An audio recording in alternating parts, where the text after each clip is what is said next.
Welcome, everyone. Representative McDonald, want to lead us off in the Pledge of Allegiance? I pledge allegiance to the flag of the United States of America and to the republic for which it stands, one nation, under God, indivisible, with liberty and justice for all.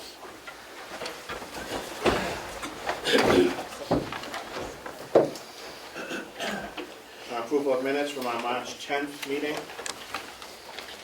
Who is presented? Do we have a second? Second.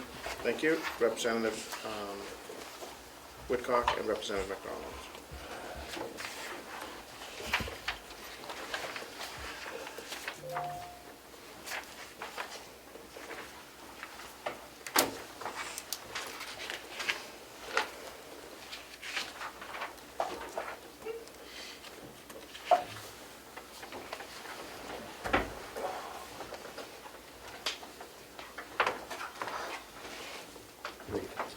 Yep, oh, I'm sorry. Yep. Mr. Vice Chair. Thank you, Mr. Chairman. So this is approval of the March 10th minutes. I vote yes. Representative Smith. Yes. Representative Brown. Yes.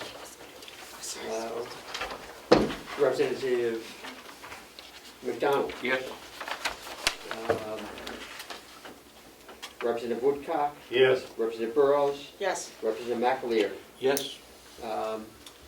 Representative Avalani, Chair Avalani. Yes. 8-0. Mr. Chairman, just so you're aware, Representative Page is joining the Zoom. Perfect. Okay. So we'll do go you through- call- Yep, after that, we'll call attendance. Okay.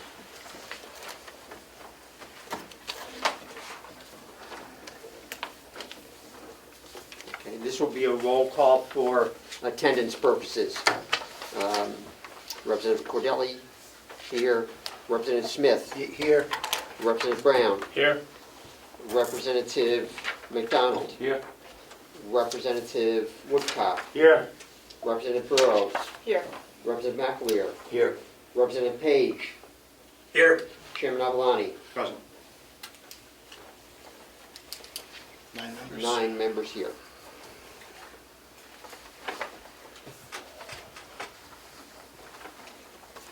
All right. The Capital Reserve Appropriation. CFO Batchelder, do you want to present that? Has the commissioners approved it first? She's muted. Okay. Yeah. Bonnie, you're muted. They did approve it at this morning's meeting. They did. If I might. I'm sorry, Bonnie, but actually they decided to hold off on it for a few more edits until next week, but generally I believe they agree with it.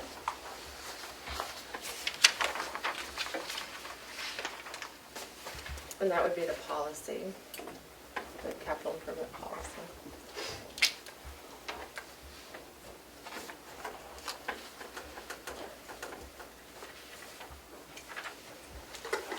This is the fund This is the fund we created during the public hearing. And it has a dollar in You it. put $1 in it, correct? Yeah.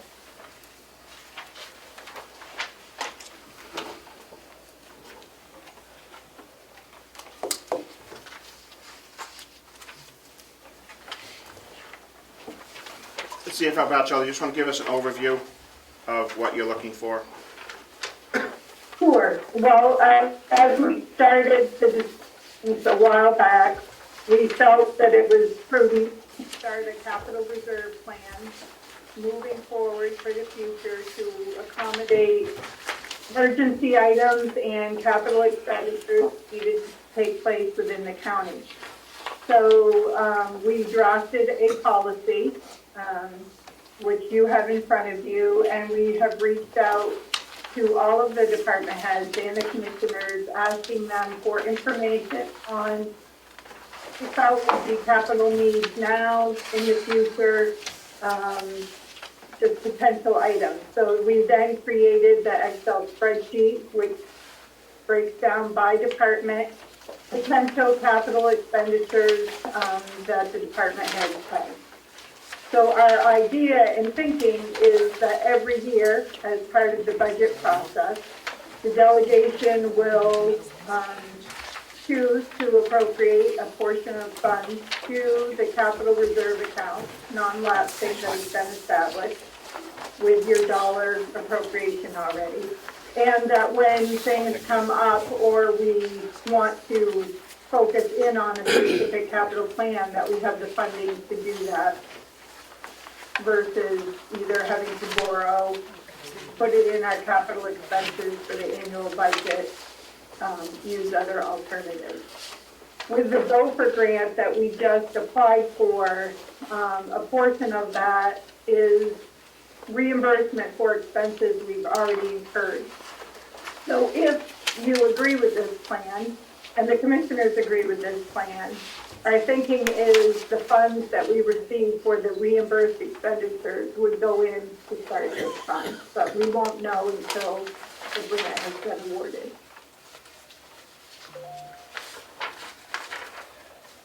So you're not asking for any additional funding today? I don't think so. I think this is just, well, obviously the commissioners haven't adopted this policy yet, so I think that we just need to talk this through and see if you agree with this whole concept, and what we do is we take the reimbursed monies that we get, if we get any, and start the fund with that. And the policy is written that expenditure from that policy will go through the commissioners and then to the delegation for final approval. Should we set that up for executive approval or full delegation approval? Exactly. Executive. Anybody have, you guys got the, everyone has the plan for the expenditures? Any questions for the CFO on the logistics? We'll probably approve this down the road at one of our subsequent meetings. Representative Cordelli. Yes, it's my understanding from what was said that there'll be an actual written policy about the capital reserve fund and the uses and the funding coming forward at some point in the near future. Is that correct? Yes, I mean, we have written a policy, and I believe that you have that somewhere in your packet. It went out. But when the commissioners choose to use or request money from the capital reserve, they will approve it based on the capital plan and meetings that are necessitated by those decisions. Then it will come to you, the delegation, for final approval for release of the funds from the capital reserve. So in other words, no money will be released without your final approval. Paula? Thank you. And that would include any movement of planned expenditures from one project to another. Is that correct? If it involves moving money from the capital reserve, releasing money, yes, absolutely. Any disbursement from the capital reserve will need to be approved by the delegation. Representative Brown? Mr. Chairman, I guess this is a first pass on this, Bonnie, so my concern is what we talked about at the last meeting is to have a long-term process for the capital budget. And I see you have a 5-year timeline shown on here. And I know this is the first pass, so what I'm hoping is that we're showing a longer-term plan for these expenditures from the department heads. Is that what you're planning to do? We'll include in that capital plan as far out as department heads want to give us information, yes. And hopefully this is a living, moving document. Mr. Chairman. So I guess the idea that we spoke about at the last meeting is to make sure that we have a long-term plan where we have leveling so that there's not fluctuations in the tax based on the capital expenses. So I think that's the thing that I personally am really looking for. I know, like I said, this is the first pass, But the idea is to make sure that the managers are looking forward and making a determination whether these things have to be expended in the next year or whether we can project those out over 5 years. Otherwise, it's just projecting the next year, and I'm not sure that that would do what we really discussed at the last meeting, or at the prior meeting where we put the line item in. Okay? Thank you. Yes, I agree, and that is the intention. Okay, thank you. Representative Cordell. Thank you, Mr. Chairman. There was, in effect, a capital plan. There was a 5-year plan. This is a few years old. It went through pretty much the current year, but with all the projects listed. So I would be supportive of this. My only concern would be that the funds for the projects that are put into the capital reserve are used for that purpose and not for other purposes. And that's where my concern will be, and that's what I'll be looking for in the policy. Could you clarify that? Hmm? Could you clarify that? Did I qualify it? Clarify it. So if there's, so if we have this, a project in the corrections that's not going to get done, you're looking for, to make sure it's not transferred to somewhere else to get something done? Yes, So we're correct. expending those funds? All Right, Thank you. yes. And if there's something that is not on here that comes up during the course of the year, that we're not just taking money from the capital reserve fund to fund some emergency. We have a $37 million budget. I think we can make do with monies there rather than dipping into the capital reserve fund. Representative McDonald, do you all have time? Yep. Representative McDonald. I'd like to see 3 different capital reserves. One for the nursing home, one for corrections, and then a general one for all the other groups. That way the commissioners will be limited from taking the capital reserve money out of the nursing home for nursing home project and transferring it to another section of the budget of another capital reserve. I think we'd better clarify what we're saving the money for in order to buy to the voter. 'Cause I know that's the way we've done it in my community. We have capital reserves identified for each particular project or group that we want to save money for, like one for the fire department, one for the paving the roads and things like that. That way it limits the transferring of money back and forth.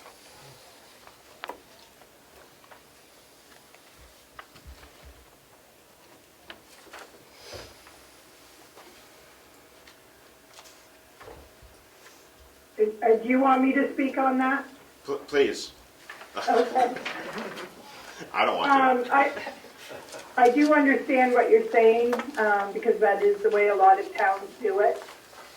So right now, we have no funding, and it would be extremely difficult with no funding or when reimbursements come in to say, we're going to give help to the nursing home, to Dixon, so much to the county. You as the delegation, the commissioners, and you as the delegation, approval of that money. That just seems like it's making it a project when vote on how the funds are going to be used. And if we keep this capital plan as a living, moving document, we have that.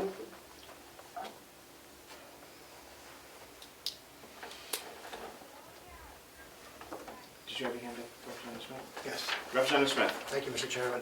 Just to confirm what Bonnie just said, the delegation's going to have the ultimate say on what Rep. McDonald was saying about moving money around from one department to the other, meaning creating separate funds is not necessarily required because the delegation really has ultimate control over it anyhow, is my understanding of the policy. That the commissioners won't have wide latitude to just move money back and forth. It's up to us to authorize. That's what I thought I heard early on. Correct. Correct. Okay. Representative Brown. In regard to that, I think, I'm learning about this process, but I think that one of the concerns that I would make sure that we had is that we're still reviewing each project each year, and not necessarily just saying, well, it's in the capital budget for this year or for next year, and we want to spend it. I still would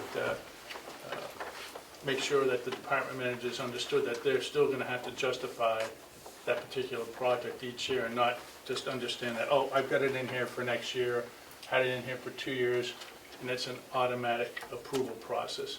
And the other thing is that I have to remind myself of is that the commissioners make the recommendation on what is more important from either the nursing home or the jail or whatever. And I think we have to recognize that it's really their role to shift those monies where they think it's most important, and then we hopefully concur with what their decisions are. So, am I correct? CFO Batchelder? Yeah, I agree with that. Thank you. Any further questions on the capital reserve plan program adoption? We already adopted it. The appropriation would be from reimbursements received for expenses already done. So, any further discussion? Looking for a vote. We can't because it hasn't been Yeah, accepted right, by yeah, the right. commissioners, Right. nor has it been, nor do we have a clear line of sight on how this will be funded. Correct. Yeah, that was my concern. Seeing as we're not funding it through this budget, we will take up another meeting.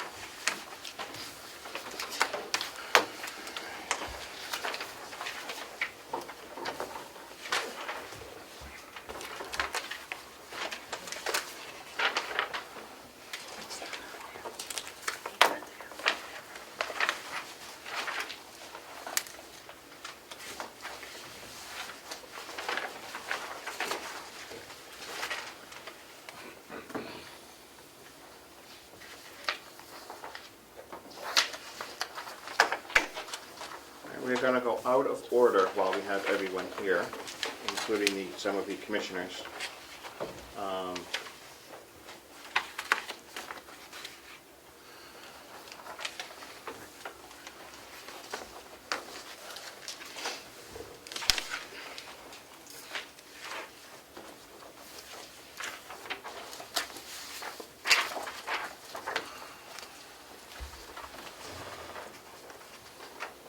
Motion to reconsider the commissioner's expenditure budget.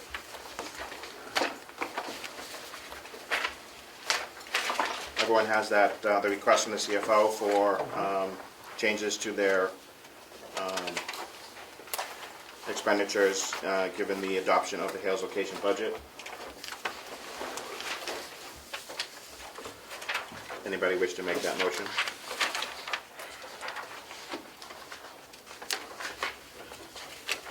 Questions? So the total expenses as identified on this sheet is not going to increase the amount of money that's already been approved, just moving around? Or is this in addition to?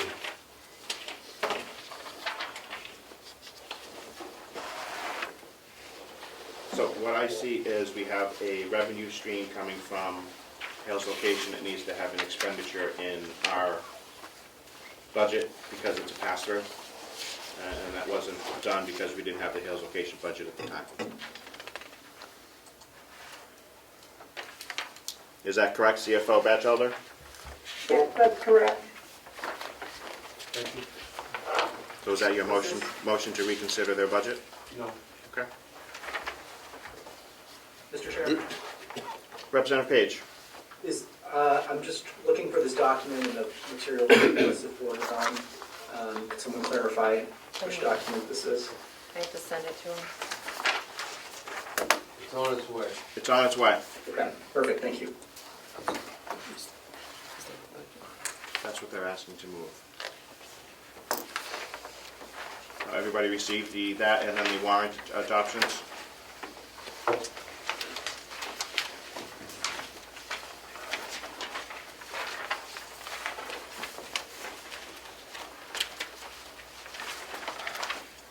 adding on the warrant option, we saw 1, 2, and 3 last time, right? Or did we do anything with them? On the warrants, we had 1, 2, and 3 last time. I thought. I may be wrong, I thought we did. It should be, it was behind this. Have the commissioners reviewed these changes? That should be attached to that. Who wants to speak to those, what we're asking for, what you guys are asking for? You didn't get them, this? If you want Bonnie to. Anyone? Unless you'd rather hear from Bonnie, but because of the change of the $9,000, it's going to be being split the way, but it hasn't been shown before.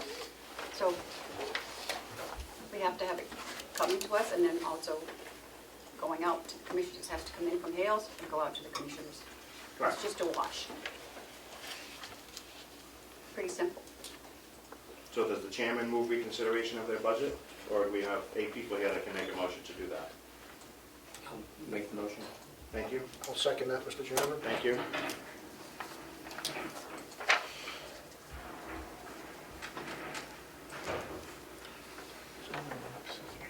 And this is from Hale's location Yes. revenue. We need to have approve the expenditures and then approve the revenue. Yeah.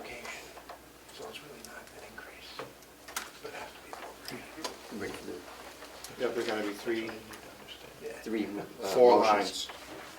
We'll just do the 4 lines, 9, 7, 10, and 18. Mhm.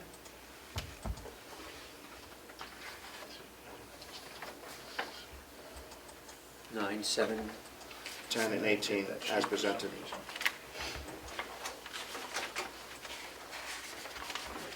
Which will increase their bottom line to 241,170.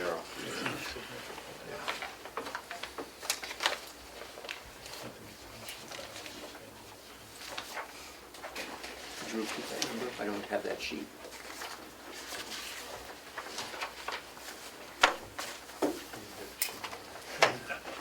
For 1270? 170, sorry. 170. Some of you Do don't you have, guys, does nobody have these sheets? some people do, some people don't. I didn't look at it yet. I didn't get it, so. Sorry. I'm good though, I looked on, so.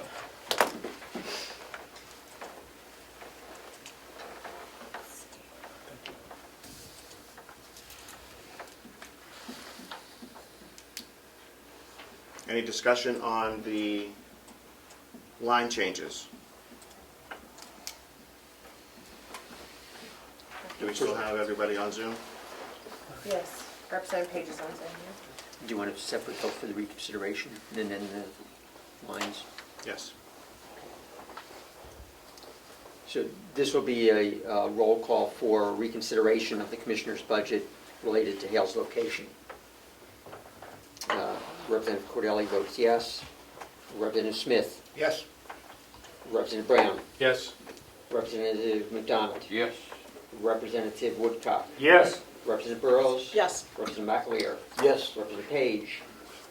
Yes. Chairman Avalon. Yes. 9-0. Thank you. Thank you for the reconsideration. The adjustment will be 241,170 with the lines 9, 7, 10, and 8 as presented, and changes adopted as presented. Do we have a motion?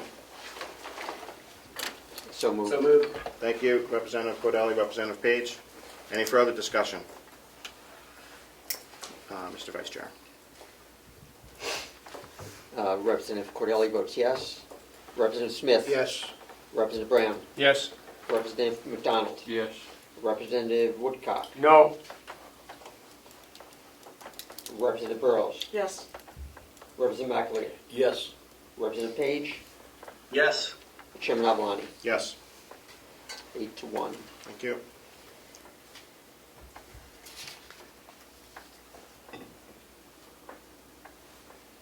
Motion to adopt the bottom line of 241,170.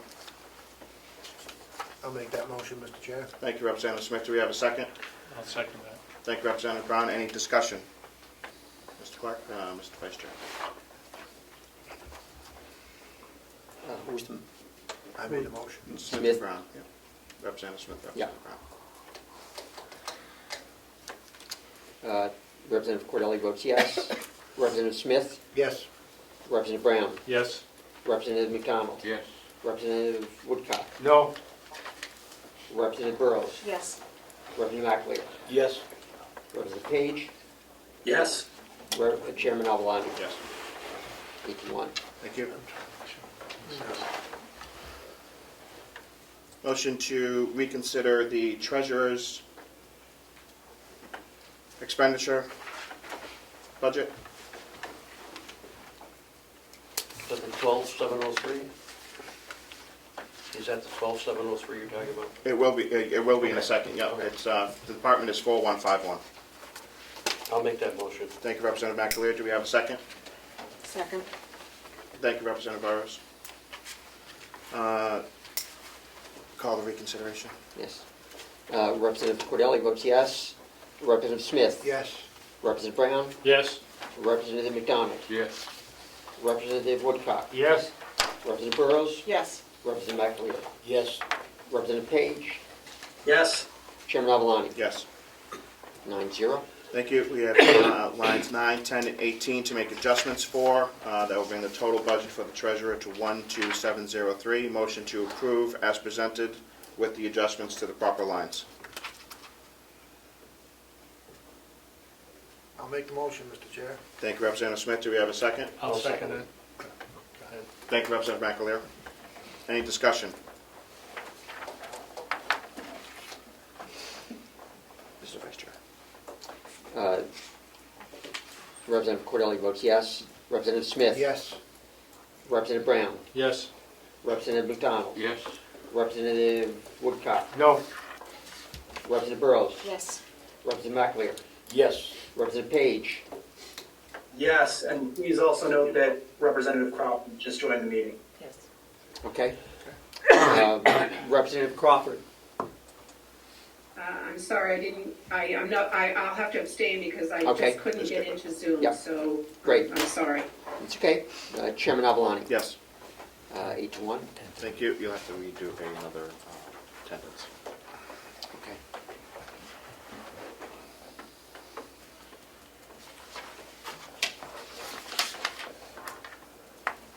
Or you can add her in that time. Okay. Okay, this will be a roll call for revised attendance as of this time. For what? Revised attendance with the new member joining us. Thank Representative Cordelli here. Representative Smith. Yes, we're here. Representative Brown. Here. Representative McDonald. Here. Representative Crawford. Here. Representative Woodcock. Here. Representative Burrows. Here. Representative McAleer. Here. Representative Page. Here. And Chairman Avalani. Present.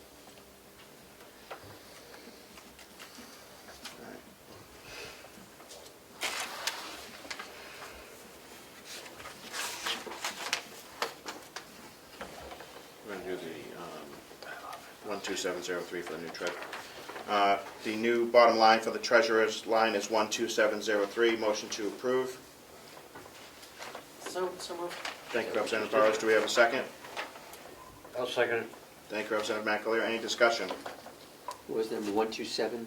12703.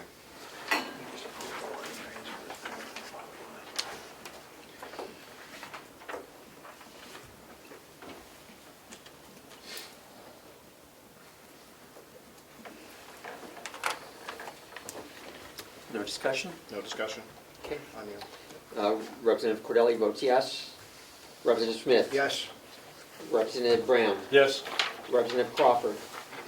Yes. Representative McDonald. Yes. Representative Woodcock. No. Representative Burrows. Yes. Representative McAleer. Yes. Representative Page. Yes. And Chairman Avalani. Yes. 9-1.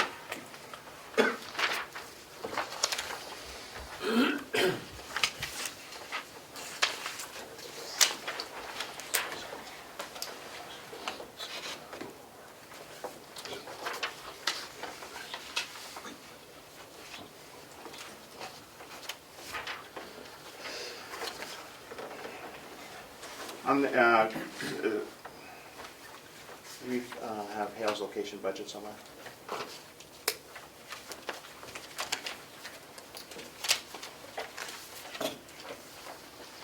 their revenue is unincorporated places. On your revenue sheet, did I print out new revenue sheets for everyone? Is that what you were asking about? The one I have has Hale's location at $16,000. Correct, so.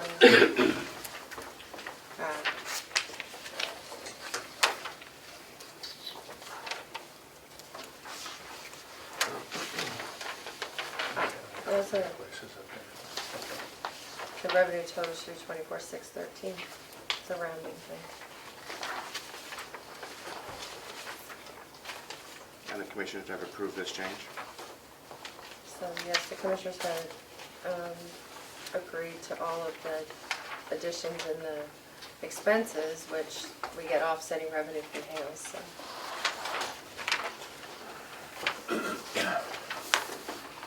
What line is that in? It's in the revenue sheet, so I think I have the expenses there, so. 3509, 036 on the first page, Glenn. This one? Glenn, this one, the highlighted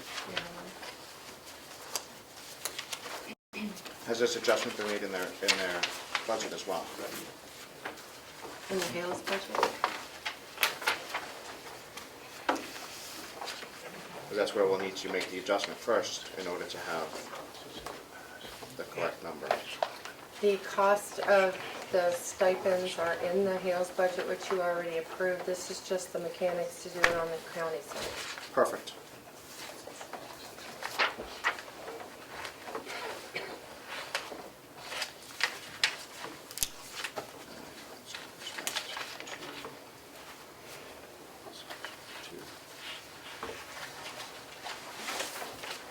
Motion to reconsider the revenue portion of Department 3509, which is unincorporated places, to make an adjustment in their revenue. So move. Thank you, Representative Woodcock. Do we have a second? I'll second. Thank you, Representative Brown. Any discussion? Mr. Vice Chair? All those in favor of reconsideration is the motion. Representative Cordelli votes yes. Representative Smith? Yes. Representative Brown? Yes. Representative Crawford? Yes. Representative McDonald? Yes. Representative Woodcock? Yes. Representative Burrows? Yes. Representative McAleer? Yes. Representative Page? Yes. Chairman Avalani? Yes. Motion to approve the new number of 24612 as presented. I'll make that motion. Thank you, Representative Smith. Do we have a second? I'll make that. Thank you, Representative Brown. Do we have any discussion? Mr. Vice Chair? What was that number again? 24612.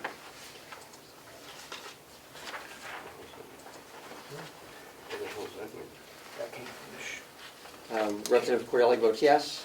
Representative Smith? Yes. Representative Brown? Yes. Representative Crawford? Yes. Representative McDonald? Yes.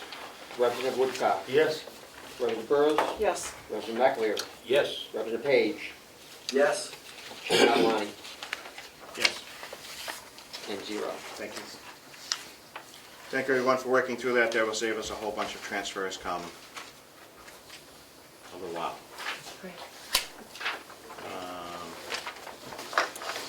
We've done the articles, right? Is there an additional article we need to vote on? You have done, if I might, you have done article number 1. You haven't voted on 2, 3, and 4 yet. The first 2 are related to veterans credit, and the third is the communications district. And that has been approved by, Yes.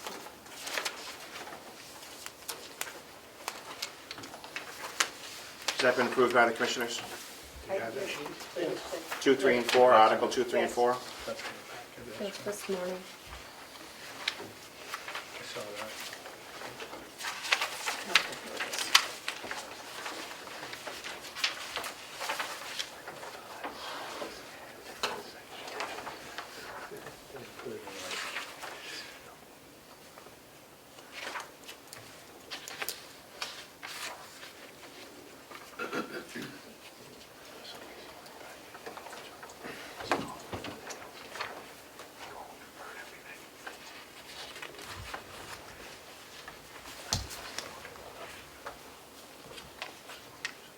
Is the delegation responsible for any of these items outlined in the district planning committee? No, this is outside of the legislative body? Yeah. Thank you.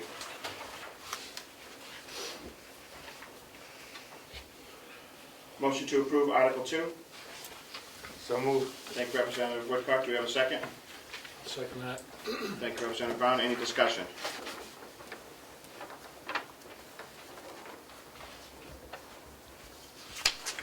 Mr. Chairman, Representative McAleer.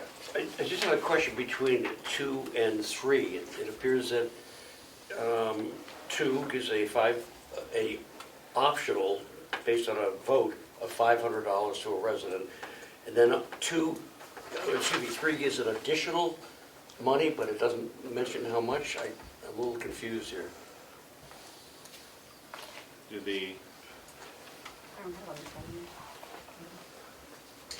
we get clarification between Article 2 and Article 3?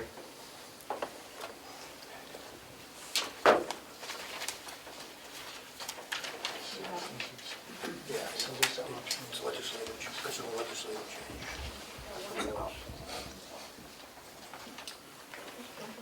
So you got the answer? I know the answer. Okay.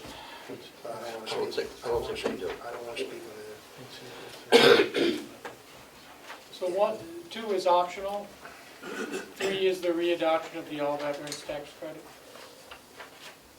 They're 2 different.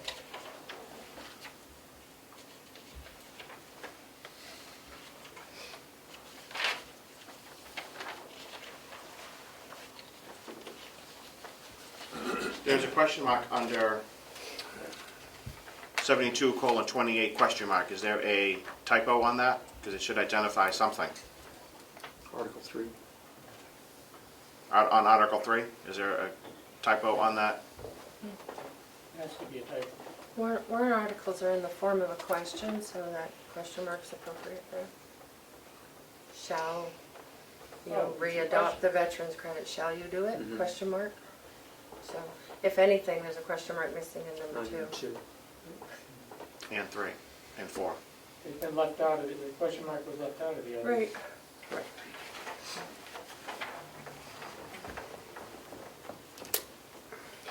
Okay, any further discussion on Article 2? Representative McAleer, Sir? get your hand up. No, I Oh, no. my apologies. Mr. Vice Chair? Thank you. Representative Cordelli votes yes. Representative Smith. Yes. Representative Brown. Yes. Representative Crawford. Yes. Representative McDonald. Yes. Representative Woodcock. Yes. Representative Burrows. Yes. Representative McAleer. Yes. Representative Page. Yes. Chairman Avalani. Yes. 10-0.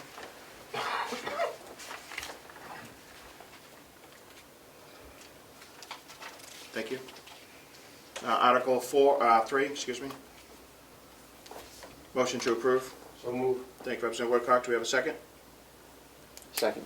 Thank you, Representative Cordelli. Any discussion? Mr. Vice Chair? Representative Cordelli votes yes. Representative Smith. Yes. Representative Brown. Yes. Representative Crawford. Yes. Representative McDonald. Yes. Representative Woodcock. Yes. Representative Burrows. Yes. Representative McAleer. Yes. Representative Page. Yes. Chairman Avalani. Yes. 10-0. Article 4, Communications District. Have the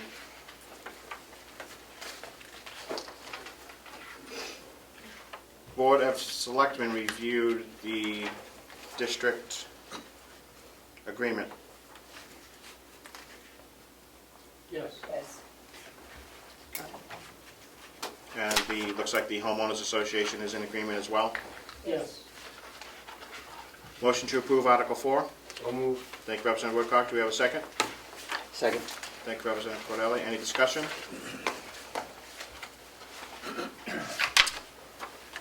Yeah. Representative Cordelli votes yes. Representative Smith. Yes. Representative Brown. Yes. Representative Crawford. Yes. Representative McDonald. Yes. Representative Woodcock. Yes. Representative Burrows. Yes.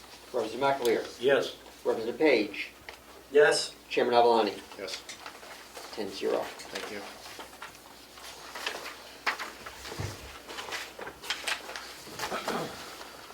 That's done. That's done.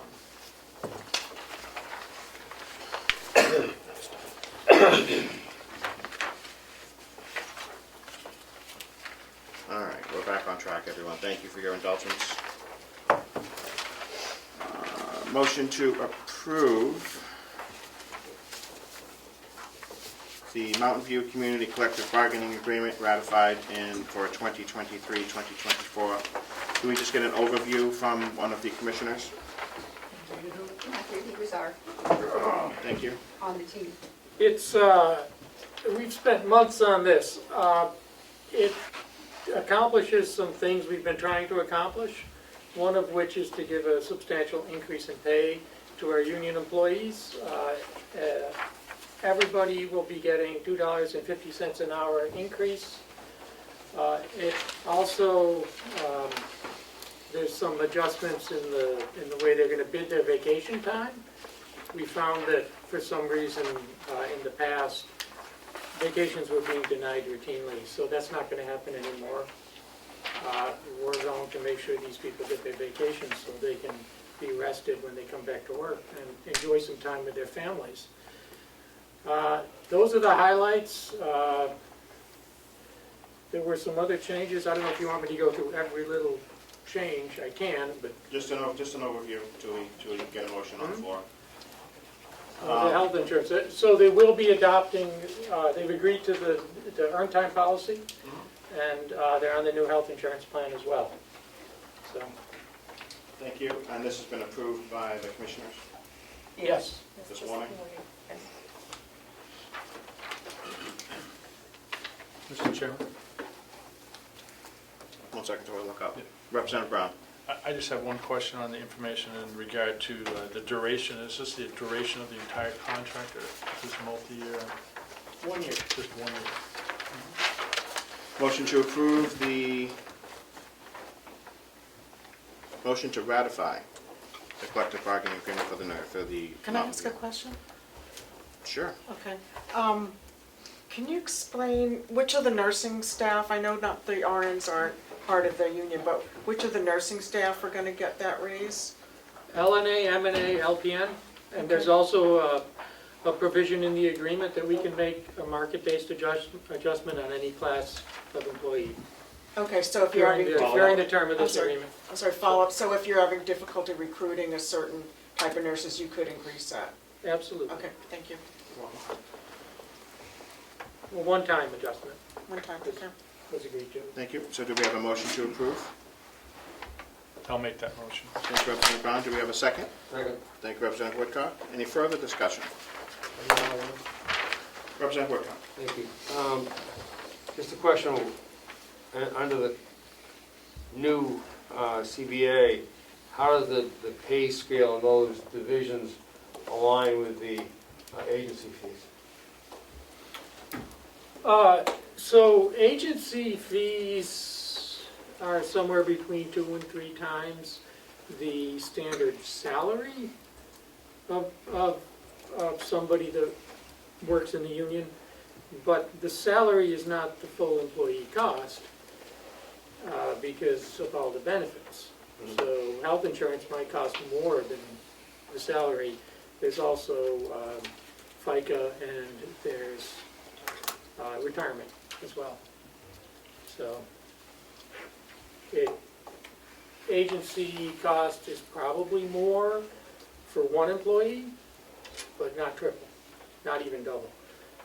So it might be 1.5 times, I don't know. It would depend on the employee and what they're making and what the particular agency person is. So. Mr. Chairman, Representative Crawford on Zoom has her hand raised. Representative Crawford.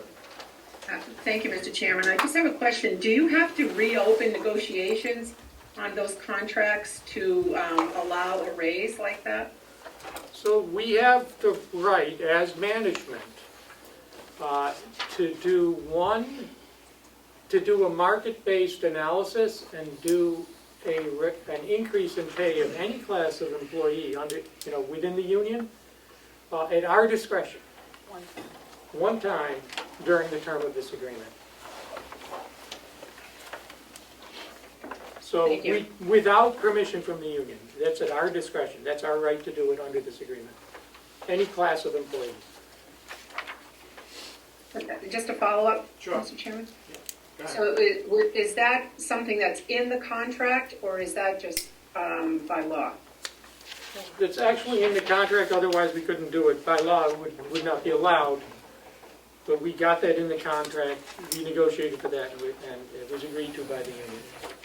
Thank you.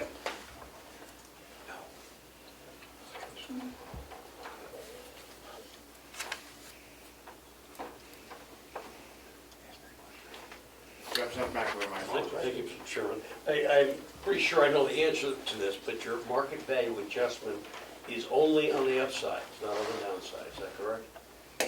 Yes, Okay, yes. thank you. Interesting, but I'm not sure the contract says that. No, it's an increase. We're allowed to increase. Adjustments can go up. Representative McDonald. Thank you, Mr. Chairman. Do you have a total cost of the wages, the total cost of the wages, and all the benefits and the increases in retirement and all that, of what the new number may be? I'm not, your question, I might be able to answer it, but Bonnie can do it. Are you looking for by class of employee or Just just the total totally? cost of the contract for the employees. I can give you a rough estimate. Bonnie might have the exact. but I could do a rough. like exact, or relatively close. I'm off the hook.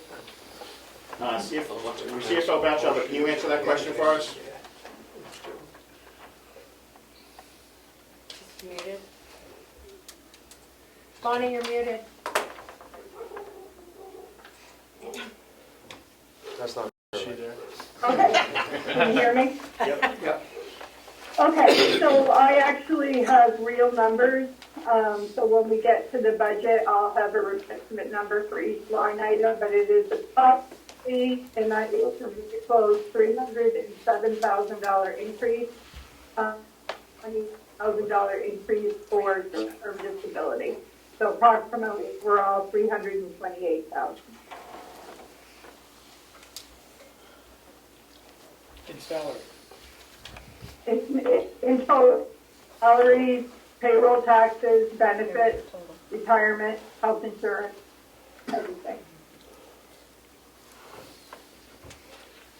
Please, Representative Cordell. Thank you. And I'll get back to you, Representative Brown. these dollar amounts are included already in the Commissioner's proposed budget? No, they are not. The contract was passed on Friday, and I've updated numbers to review the budget. Representative Brown. Mr. Chairman, thank you. The question I have for the commissioners is, why did we only negotiate a one-year contract? I mean, that seems kind of unusual to me. Sure, we're trying to get all the contracts on a staggered, we have 3 contracts, so we're trying to do 1 a year. And so this, by putting them on a 1 year, it means next time will be a 3 year. Thank you. Representative Woodcock. Thank you, Representative Cornell. Just a question to Bonnie. How many employees this wage increase on the 25.4 entail? Approximately 108. Thank you.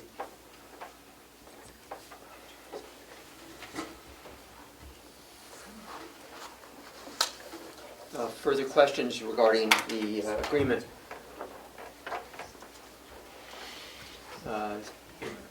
Seeing none, we'll wait for a second until the chairman returns for the vote. If anyone thinks of any additional questions in the meantime,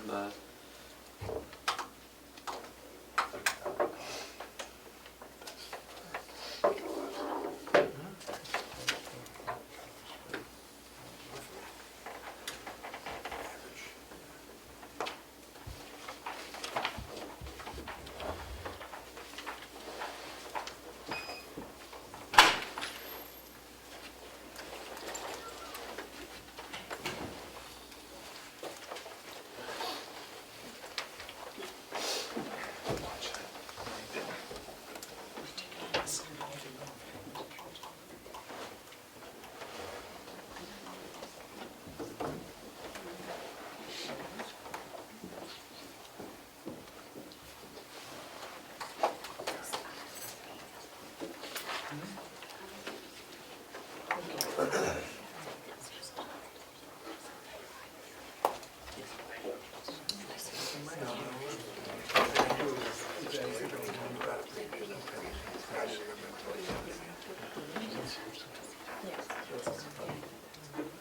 next negotiation's gonna be easier though, because they got both problems.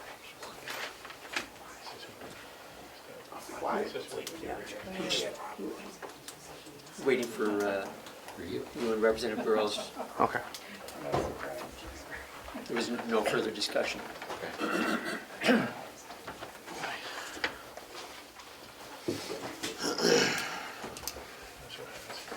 for Representative Burrows to sign. Yep.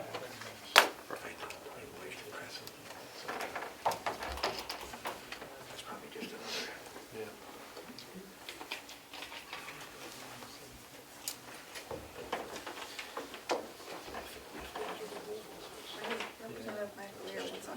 Do you have a motion? Second, right? Yes.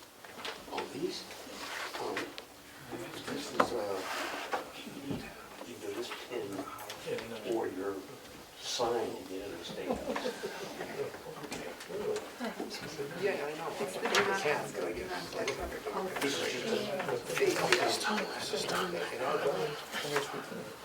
Did you recess? You did not.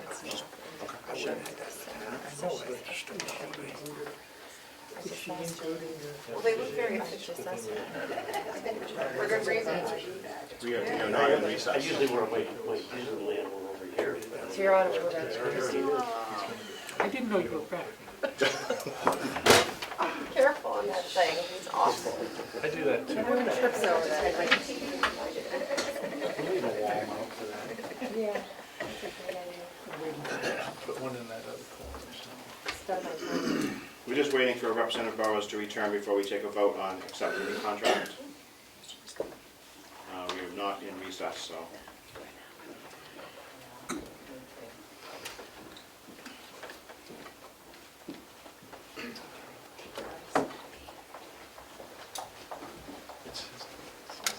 Ready for the roll call? All set, Representative Burrows? Mr. Vice Chair. Thank you. This is ratification of the Mountain View Collective Bargaining Agreement. Representative Cordelli votes yes. Representative Smith? Yes. Representative Brown? Yes. Representative Crawford? Yes. Representative McDonald? Yes. Representative Woodcock? Yes. Representative Burrows? Yes. Representative McAleer? Yes. Representative Page? Yes. Chairman Avalani? Yes. 10-0. Thank you.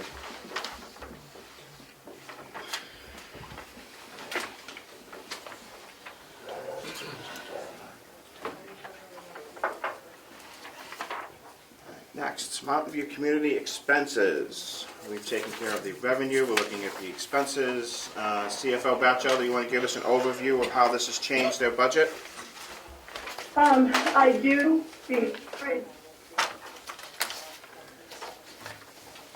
give you a couple facts on the commissioner's budget, how it was presented to you in the beginning, if that's okay with you? It is, but you're cutting in and out. Okay, is that better? At Okay. the moment. So, when the budget was put to the commissioners, we did a lot of calculations on where we felt the nursing homes would end up at the end of the year, and also looking at all of the vacant positions. The nursing home budget for 2022 was underspent by approximately $738,000. That's the first piece of information. The second is that there is approximately $1 million. And that includes free taxes benefits. So when commissioners were reviewing the budget, they did in fact, calculated, reduce the overtime and reduce the agency lines, knowing that we had a considerable amount of the salary line. Can't go. Do you understand the philosophy? not wanting to do transfers in the near future, money in the agency line. However, I'll say that instead of just increasing the budget by that agency number, that we consider reducing some. From January 1st to March 15th, we're underspent in salaries by approximately $310,000. And if you annualize that, it comes pretty darn close to the amount of vacant positions at the end of the year. I did just want to give you that information before you, as a whole, decided to increase just that $300,000 without considering other. There was a lot of discussion and consideration before they came. Can we get her to call in? We're gonna see if you can call in CFO Batchelder, because it's difficult to follow along as you're cutting in and out. Okay. Give me a minute. Yep, thank you.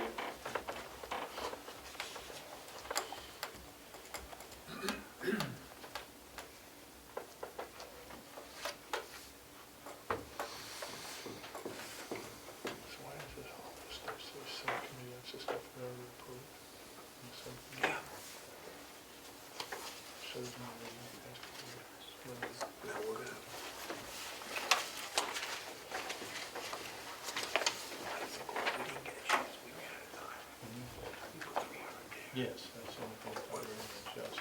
So you were underspent last year, 700 and something thousand?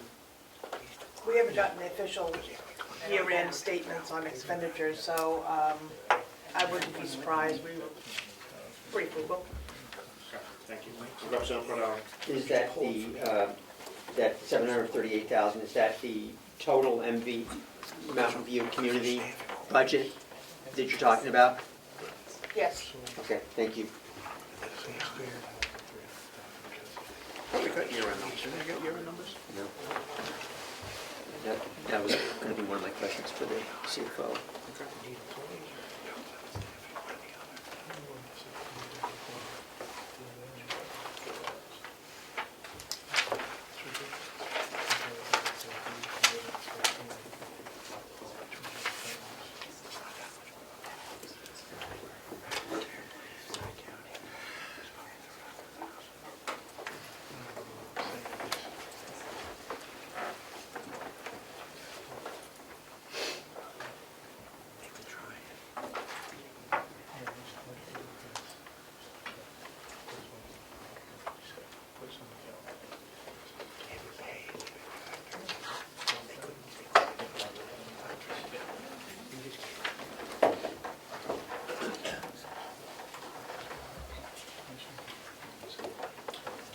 Paula, was agency always in the nursing line, or did we have that in administration at one point? No, it's always. It's always in nursing?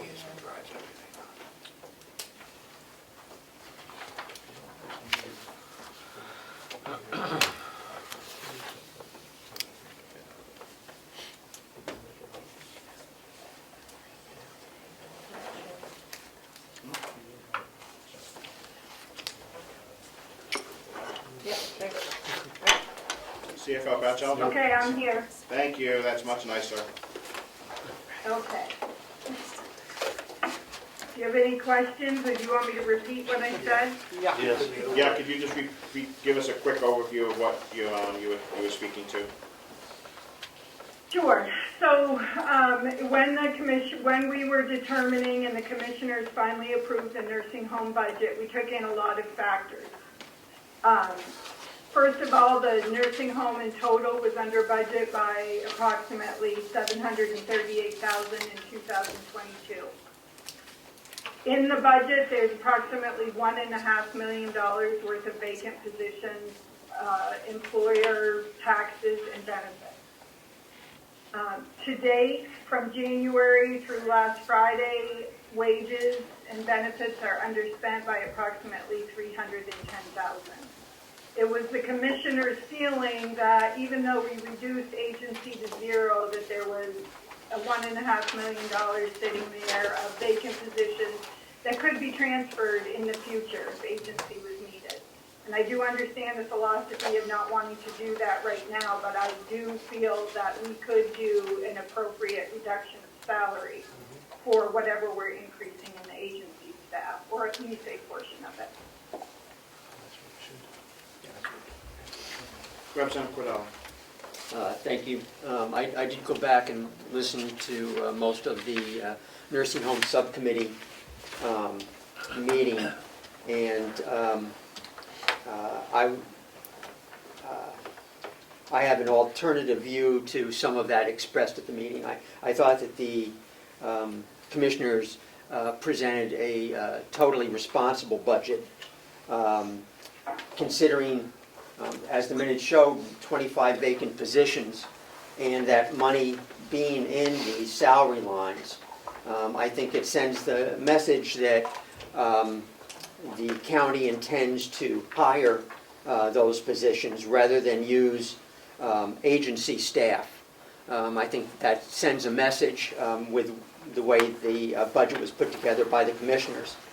I think that it's reasonable to look at possible transfers into agencies down the line, rather than evidently what the subcommittee proposed was just adding another $300,000 to the budget, which I am totally opposed to. And will vote no on any budget that includes that addition. President Burrows. Yes, thanks for taking my question.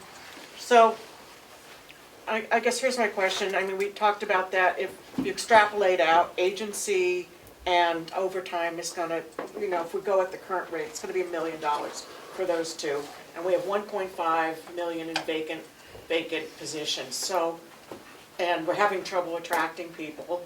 And now we're talking about possibly transferring money out of the nursing home. So what is the plan for reducing that $1 million a year, which is, in my view, unsustainable, and getting people into that positions where, we've had a large number of people exiting and talk of, people call me and say, I may be leaving too, so. We need to speak to the budget, not to Okay, employees. but that is part of the, okay, I will stick to the budget. Thank you. But, so what are we gonna do to get that number down and, get that number down? And again, it just kind of baffles me about talking right now about transferring money out in the future when we have that huge number. I don't think we'll be transferring money out of the nursing home. We'll be transferring within the nursing home to separate lines. Okay, I heard on the, Yeah. I misunderstood. I was. Yeah, it's not coming out of the nursing home. Okay, so I guess I'll limit it to the question, what are we going to do to get that $1 million number down? Because I haven't heard a plan. Commissioner Plotch? I think the answer is revealed in the new union contract. We're giving huge raises to our union staff, including the LNAs who do 90% of the work, client care or patient care. So that's the hope. That we're gonna be able to hire and retain staff with pay increases. That's Follow up To what he just said? Commissioner Plotch? Yep, so, but RNs aren't under that. So what are we going to be doing to fill those positions, which is, partially, obviously responsible for the large agency fee and overtime? to fill RN positions? Yeah.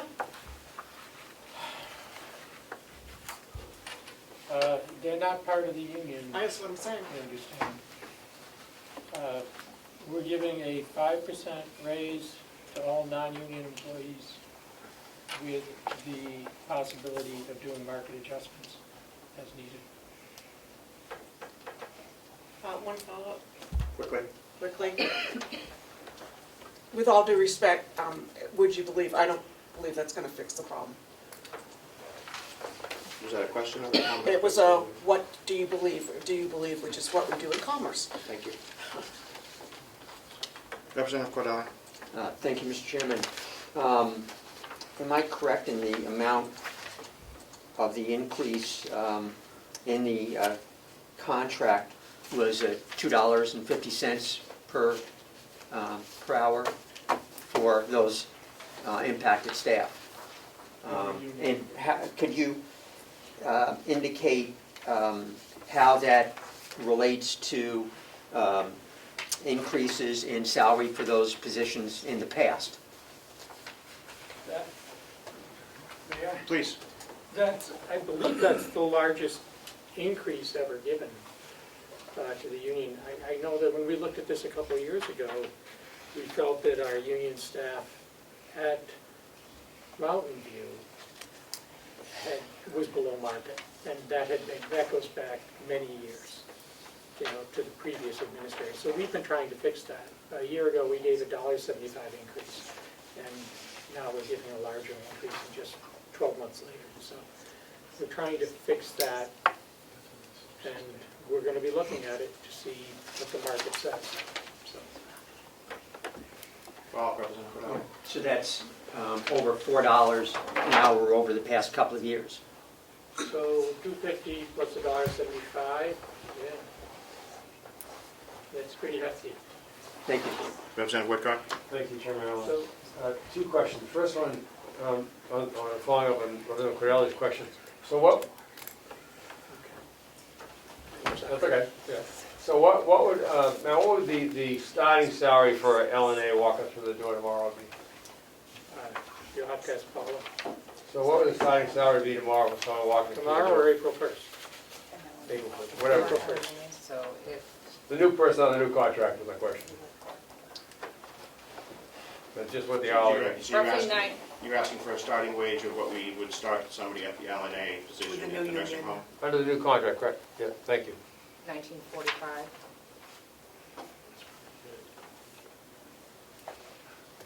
Thank you. And the second question? Please. Well, different issue. No, I probably have my facts and dollars wrong, but you can correct me, I'm sure you will.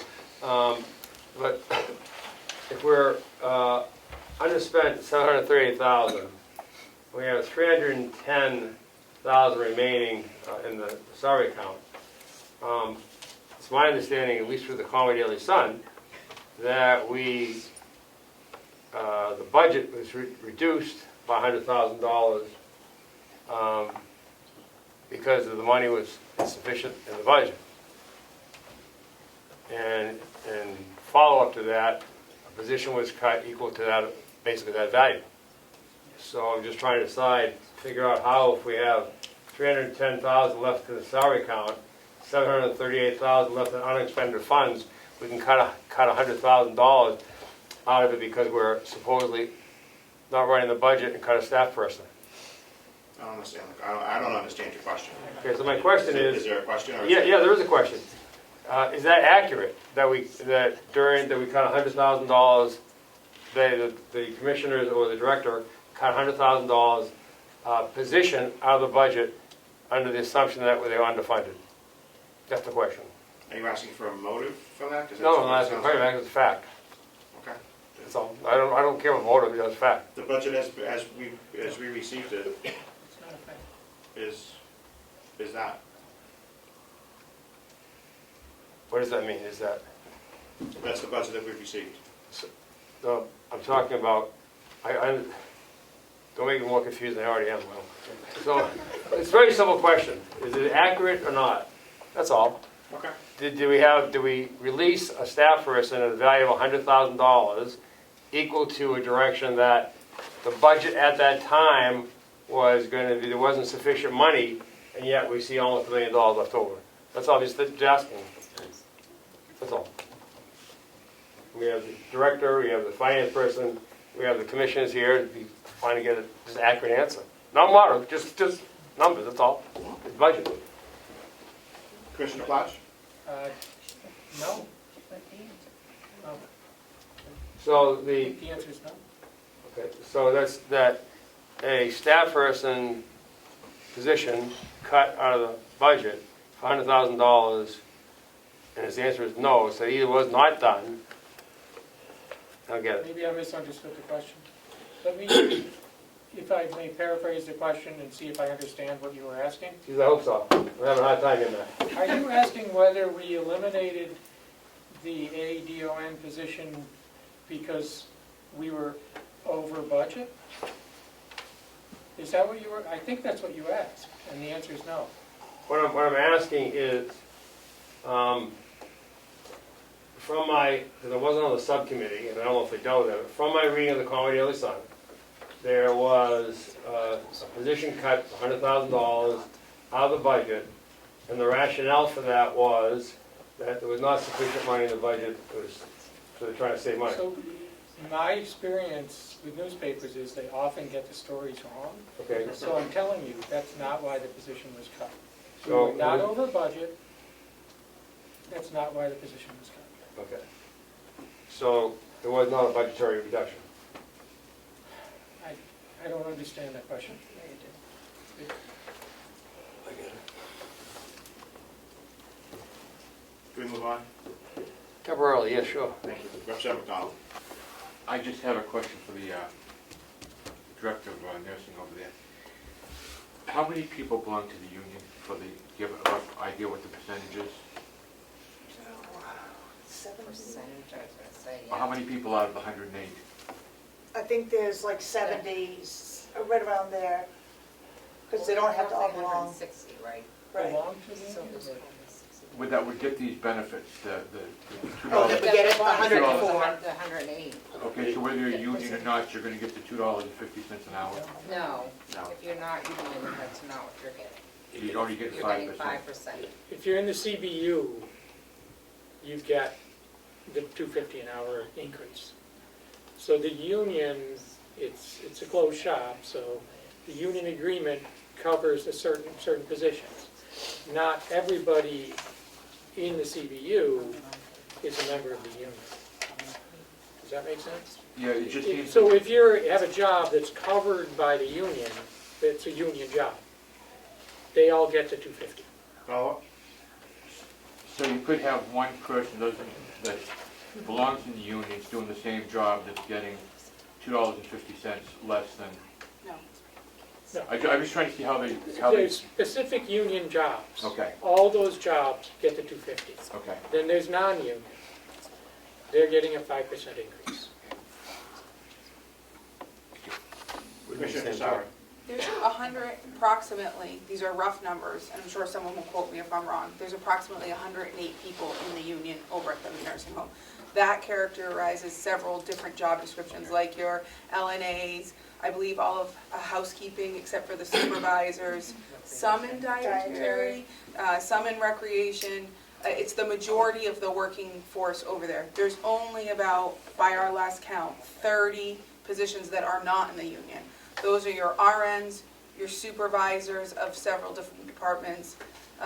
So it's your supervisors and your RNs essentially. And then, of course, the nursing home administrator and Paula herself these are not in the union, but there's 108 in the union and there's 30 not in the union.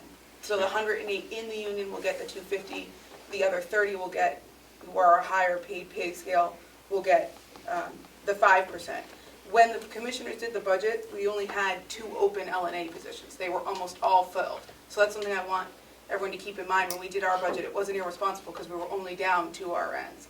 To date, we think we're down roughly approximately 6, but there's 15 LNA positions open. So there's always been this large number of LNA positions open. So the contract was motivated to help us fill that need, which is the greater need, which is the LNAs. So I don't know if that answers your question. It certainly helps. Thank you for the clarification. Representative Burrows. Yeah, and back to the hourly rate, if I could, we're saying that the LPNs are gonna get like $19.45 an hour. LNAs. I'm sorry, LNAs getting the, that hourly rate. But per diem people are, on average in New Hampshire, getting $29.87 a month. And our nurses are looking at that, the LPNs, I keep saying that, the LPNs. And it looks here like the salary for LPNs in New Hampshire is significantly higher than the $19.45, which means that the nurses are going to be looking at that and saying, the LPNs are going to be looking at it and saying, why should I work for $19.45? Is that the per diem rate, Representative Burrows? The per diem rate was for the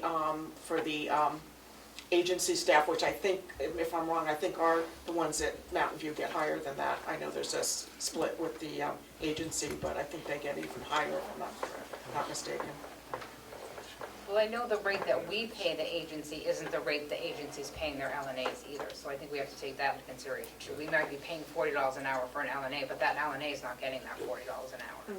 What they're getting, I don't know, but it's probably pretty close to what we're gonna be paying our full-time LNAs. And I don't know what benefits they get either as an agency person, so. Just Yeah, follow. Sure. Can I just, I'm just reading here, there's probably lots of different surveys that LPNs in New Hampshire are making on average 24 to 46 an hour, and obviously that depends on where you're situated, but, so I guess it's just I just wonder if we need to look at that closely, that's all I'm saying. That's why we have a one-time market adjustment in the contract, so specifically why we did that, to make sure, because we're all vying for the same LNA pool, right? So there's X amount of, let's say there's 200, which we know there's way more than 200 LNAs in the pool. All of, every hospital, every doctor's office, everybody who employs an LNA is trying to dip into that same pool. So as the counties start to raise theirs, then the private raises theirs. So the union's not gonna let us do an unlimited number of adjustments, otherwise why would there be a union contract? So we came in as strong as we could, and then negotiated for the one-time adjustment in case it doesn't work, in case it wasn't high enough. Thank you. Last question? It's quick, I promise you. I promise you. I wonder if we have ever or will consider in the future doing what some other hospitals and nursing homes doing, which is to help fund students who want to become LPNs. We have. do. You do, okay, perfect. Thank you. Representative Cordelli? Thank you. I would make the observation that people work at jobs at certain locations for a variety of reasons. Very often is not just a salary difference of a few dollars an hour. There are other factors that people take into consideration when they choose employment, and I don't think we can lose sight of that fact. Representative Smith? Thank you, Mr. Chairman. In the spirit of transparency on behalf of the subcommittee, the goal of the subcommittee was not to increase the operating budget by $300,000. The goal was to, last I checked, this delegation is always charged with ensuring lines have adequate funding in them so they can proceed going forward. And based on the projections that were given to us, it was either $400,000 or $600,000, I forget which one, to continue ongoing spending is what we would hit by the end of the year. Obviously, we ran out of time that day. We started late, and we had the other full delegation meeting coming, but I think the solution is to ensure that that budget does not go over, is to pull money from the open position lines. I assume that's going to be 007, and there's another one in here, to ensure agency staff does not run over in the operating budget. I understand Rep. Cordelli's thoughts on this, that these positions are going to be filled later through the contracting that was just approved, but that's going to take time. And in the interim, agency staff funds are going to be expended, and to prevent a future line item transfer through the executive committee, it's simple enough to move money now to ensure agency staff is properly funded. But the goal was not to increase the overall operating budget. It was just a placeholder. Exactly. Well put.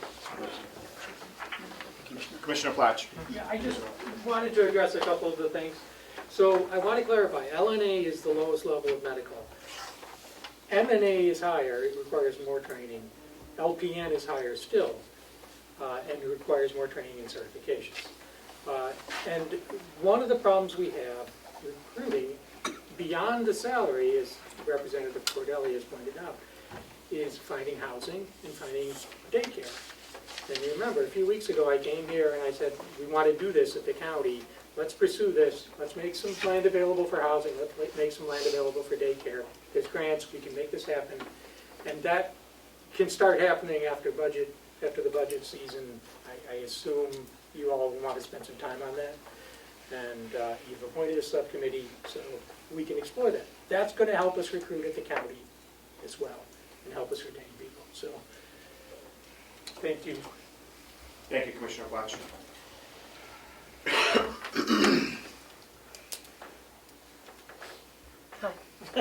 You're doing a fine job today. Yeah. The,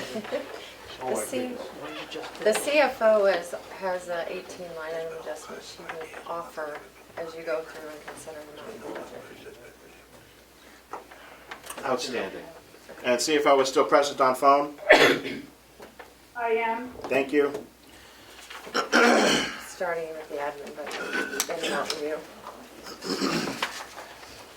Does the, You don't have them now.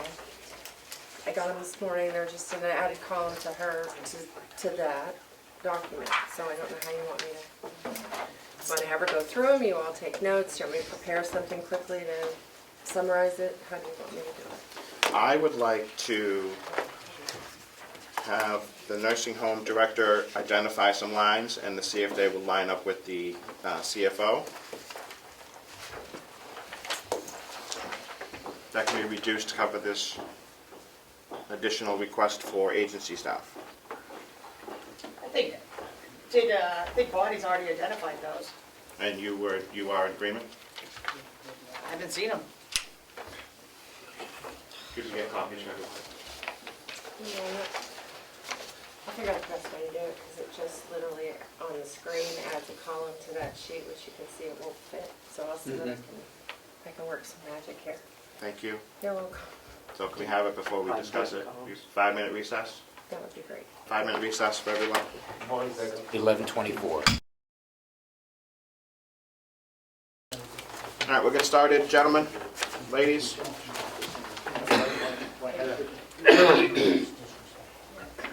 Representative Page, Representative Crawford, have you received the new numbers we're looking at?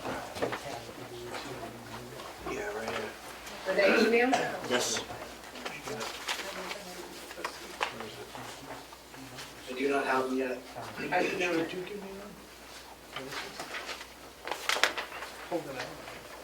Thank you. I have them now, thank you. Thank you. Representative Page? Hold on one sec, refreshing here. Yep. And it would be starting on page 10 in their version that they got. So that they know.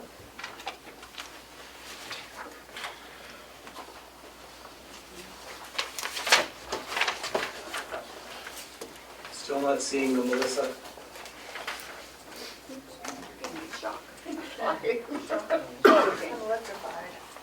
Oh, they just came. Got them. Yep. Page 10. It's page 10 for the people at home. It's the paper in front of us we have now. CFO Bachelli, you want to give us an overview? So I went through, with the approved union contract, I went through the personnel schedule and updated for all of the new rates. And I have put the new dollar values, not considering any adjustment for agency funds, off to the right-hand side for each one of the departments within the nursing home.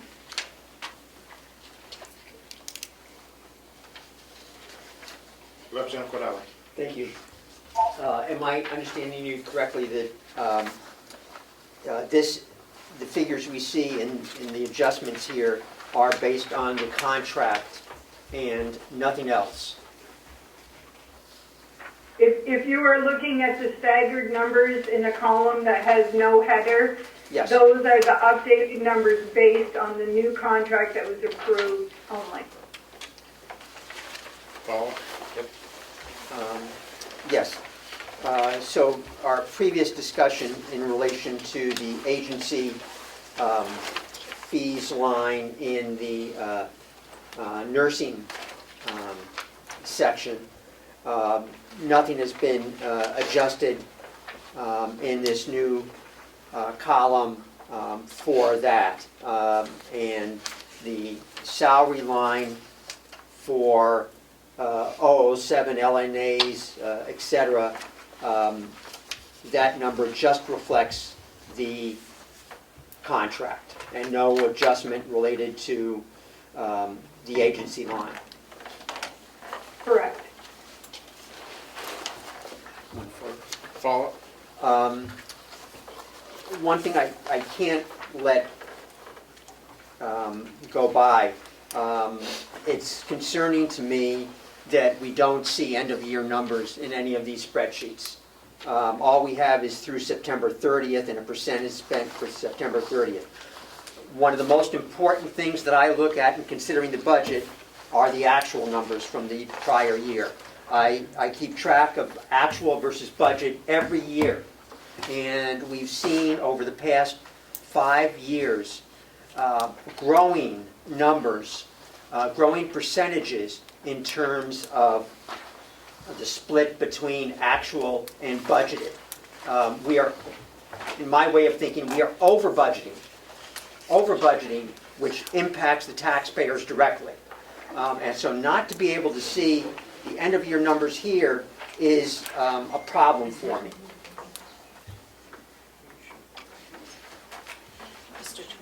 Oh, sorry. I was just taking a peek. Thank you. Representative This will Burrows. be a question, but I'm delighted to say I agree with Representative Cordelli Thank you. wholeheartedly. And I felt for a while, I think I've raised it at one of the other meetings, that I also feel like I don't have the information that I need to really see what's going on. And this is very different than anything that I've seen. I've been on many boards and whatnot. We get much more comprehensive data in terms of year-to-year and comparisons. So I agree with Representative Cordelli.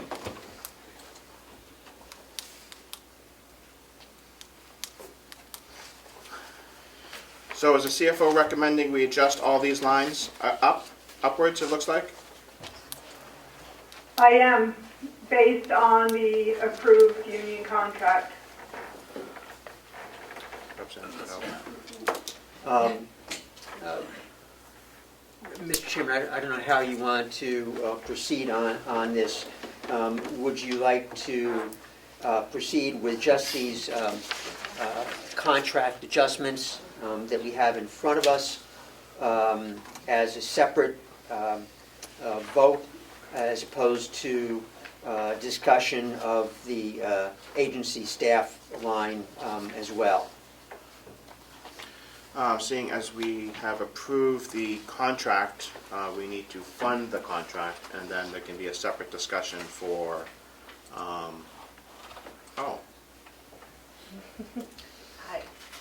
Are you following where I'm going?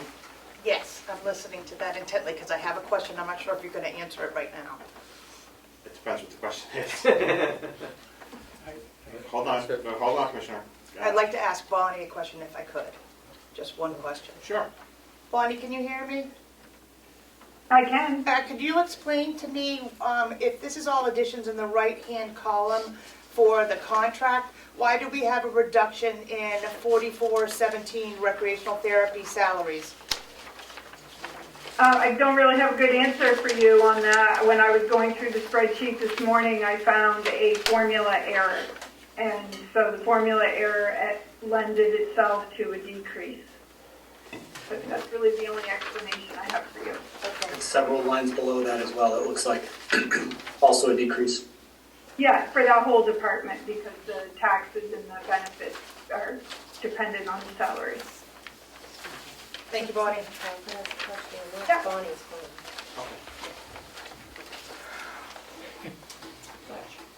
Commissioner Plash was first.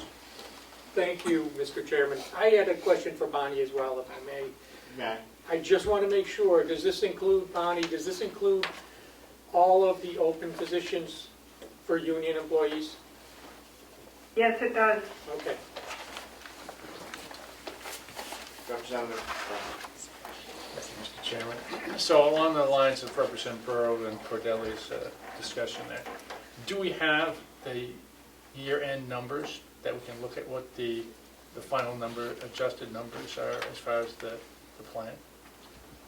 We should have those, right, at this point? Yes, they're available. I don't think you have them in front of you, but yes, they certainly are available. Mr. Chairman, follow up? So how long would it take for us to get those numbers to compare to what the actual plan is for this year? As long as it takes me to get them to Melissa and for her to print them. I mean, they're right here in front of me, so I just have to scan them. So could we just get that as a side-by-side, Mr. Chairman, so we could satisfy some of the representatives here with, We certainly for simplicity's sake. can. I could not agree more.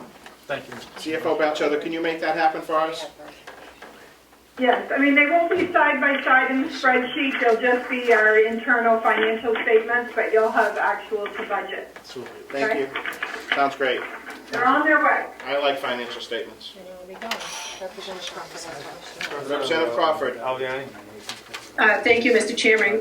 On that line of questions from Representative Brown, could we get an idea with the adjustments in the contract salaries, what the percentage is for the budget? What is the percentage rate that it has gone up? Since Molten Borough pays about 24% of that, I'd just like to know those numbers. Thank you.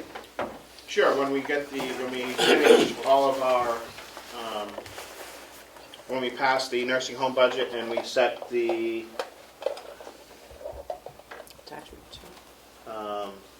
amount to be used to reduce funds, we can set that number. Thank you. You're welcome. Mr. Chairman? Representative Woodcock. Yeah, just a question for Representative Cordiali, if I may. Glenn, when you were looking for the end-of-year statements and the balance of the line, are you talking about the $738,000 they said they didn't spend?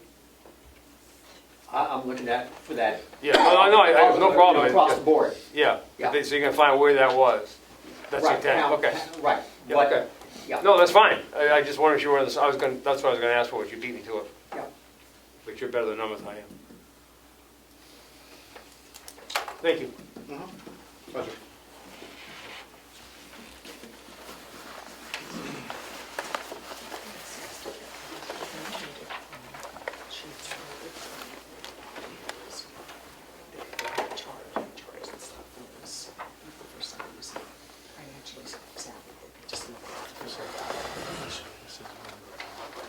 Okay, Melissa, they've been emailed to you.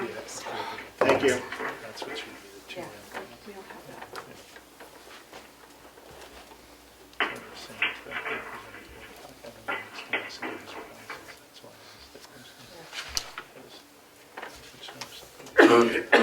So CFO Batchelder, while we're waiting, so these increases are in addition to the amounts that are already in the budget from the previous iteration of the contract that has just been approved?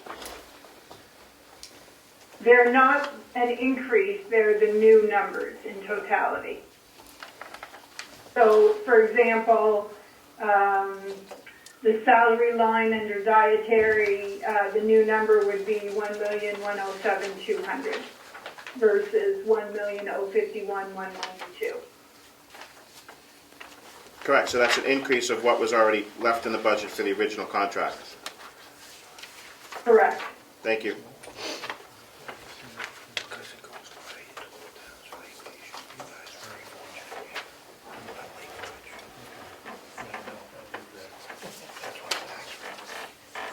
And also, while we're waiting, just for discussion purposes, I've often questioned why we don't put the year-to-date information in there, and it was my understanding that it was required that this September 30th went in, but if the delegation has requests like that, all that you need to do is to request them, and we will gladly add the information. Do you want to check on that? No, we're still live. Okay, go ahead. Did you have a question for? A different question. I think that would be prudent to have both, so we can know where the commissioners were when they were looking at the budget, and then where we are, because we do have a bit more time to look at the budget with year-end numbers than having a 9-month snapshot, so that we can make sure that we're moving in the right direction. Representative Cordelli. Thank you, Mr. Chairman.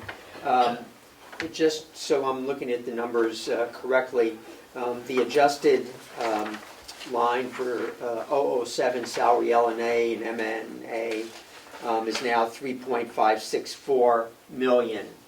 And that does include the approximately $1.2 million in vacant positions. Is that correct? 1.4 million, yes, that 1.4. is correct. Thank you.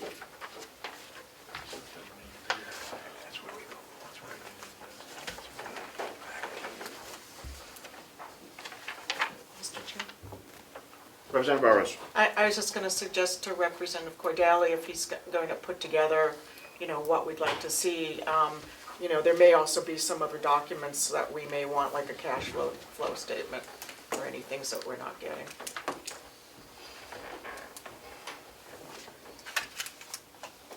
Okay. There you have it. Why are you looking at me like I'm from Mars? I don't know, I don't think we've ever seen a cash flow from No.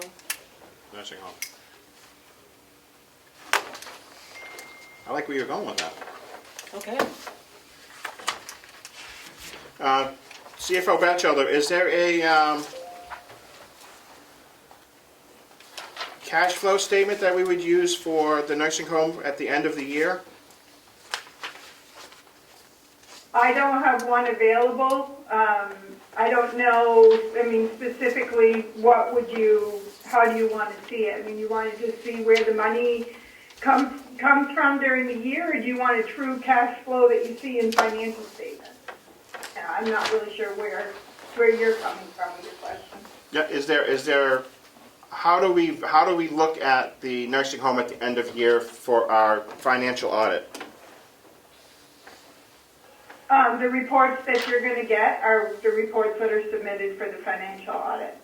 And it's the nursing home alone, so that you can see the revenue coming in, the expenses going out, and the overall deficit that is funded through the county budget. Thank you. So there really isn't a cash flow settlement for the year for that? Correct. Thank you. So we get a abbreviated version. Yeah. Okay. There's no true full-on year.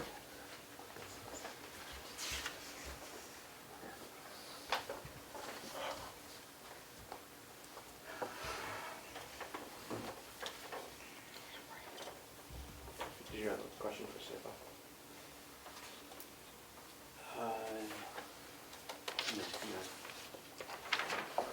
Just discussions out here.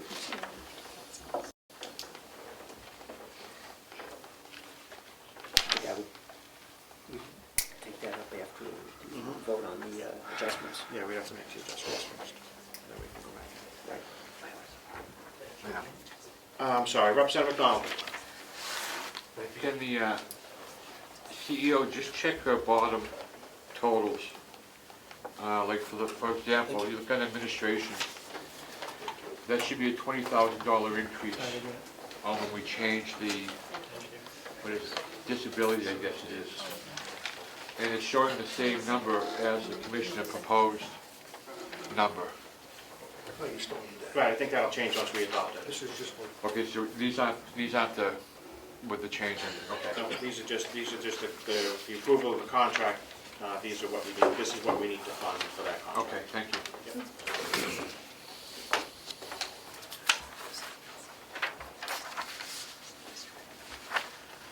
All right, everybody had, do we get Representative Crawford and Page a copy of this? I've got one, yep. Got them? Representative Crawford? Yes, I do, thank you. Thank you. As part of the motion, did you want Thanks. total adjustment? Yeah, it's the bottom line, so that way we don't have to adjust every line. Yeah, right. Can I ask the CFO for that now? Certainly. Could we get a bottom line number for the adjustments per the contract, the new column that was added? Is there a total number? Do you want just the net increase from the existing total to the new total? Okay, I can tell you that exactly. Stay with me.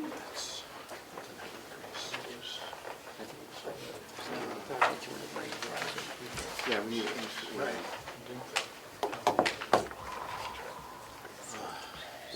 That's a plan. CFO Belch. Yep. Go ahead. 307,886. 307, 886? 886. 886, yep.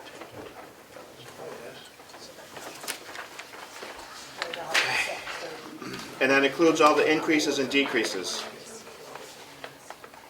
Correct, just for the union contract? just for the union contract. And just from April 1st to the end of the year, or is this a full year? It is just for April 1st through December. So much nicer. Yeah, I'm totally confused. Yeah, why isn't it there? Isn't it the full? Because then it goes till next April. Budget 9 months, so it takes effect April 1st. Cost carry. Representative Cordelli. Yep. So we can get this going. Okay. I would like to offer a motion to approve the Mountain View line item adjustments for the ratified MVC contract totaling $307,886. Corresponding changes in lines. Right, and all corresponding individual line item changes to reflect that number. Motion's been made. Do we have a second? I'll second that. Thank you, Representative Brown. Further discussion? Just doing the adjustments, right? We are just doing the adjustments for the contract. Thank you. Yeah, nothing else. Mr. Clark, sorry, Mr. Vice Chair. Thank you. Representative Cordelli votes yes. Representative Smith? Yes. Representative Brown? Yes.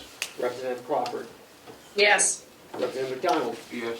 Representative Woodcock? Yes. Representative Burrows? Yes. Representative McAleer? Yes. Representative Page? Yes. Chairman Avalani? Yes. 10-0. Thank you.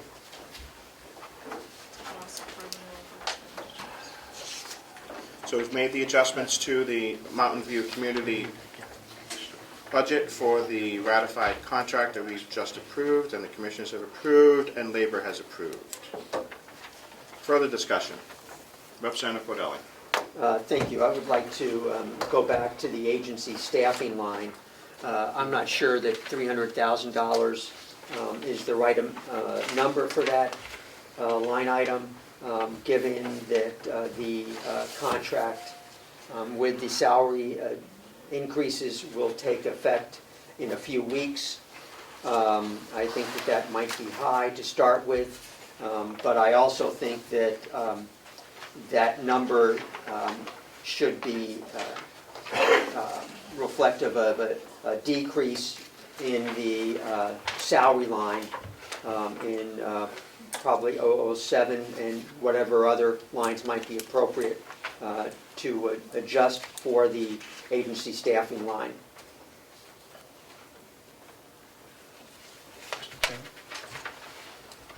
Who had their hand up first?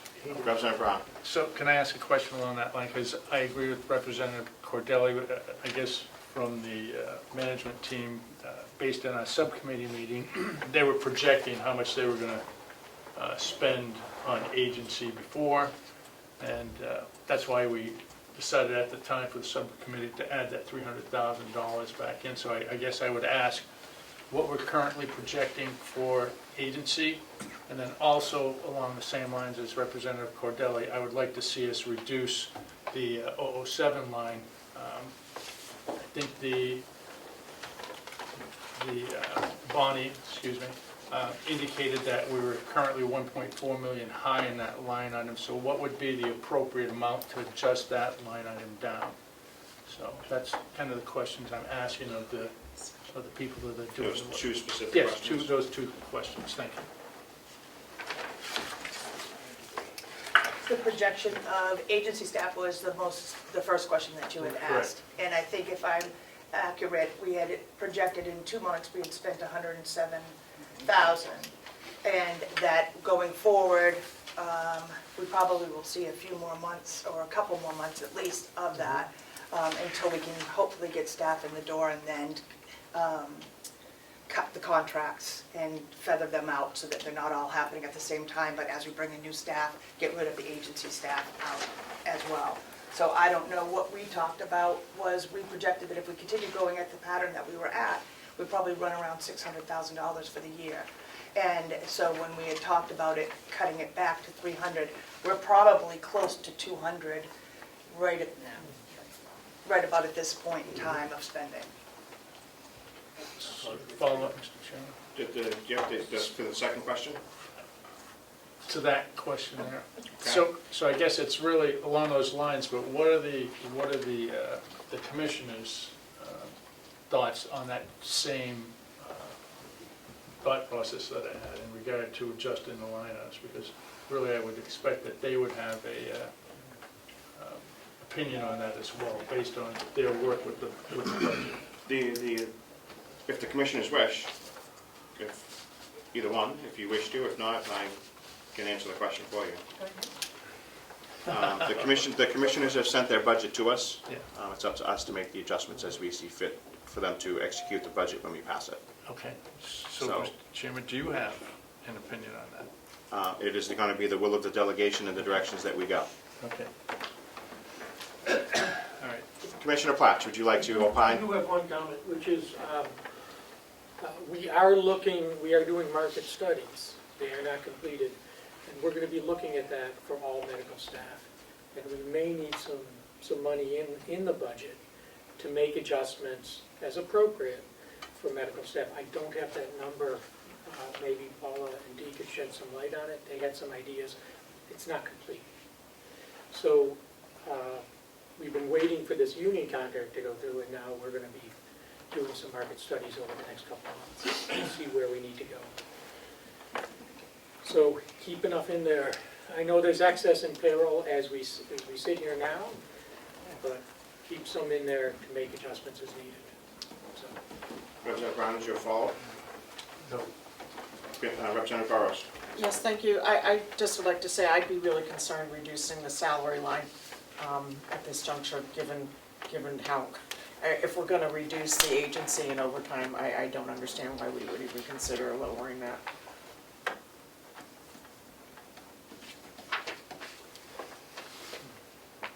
Representative Cordelli.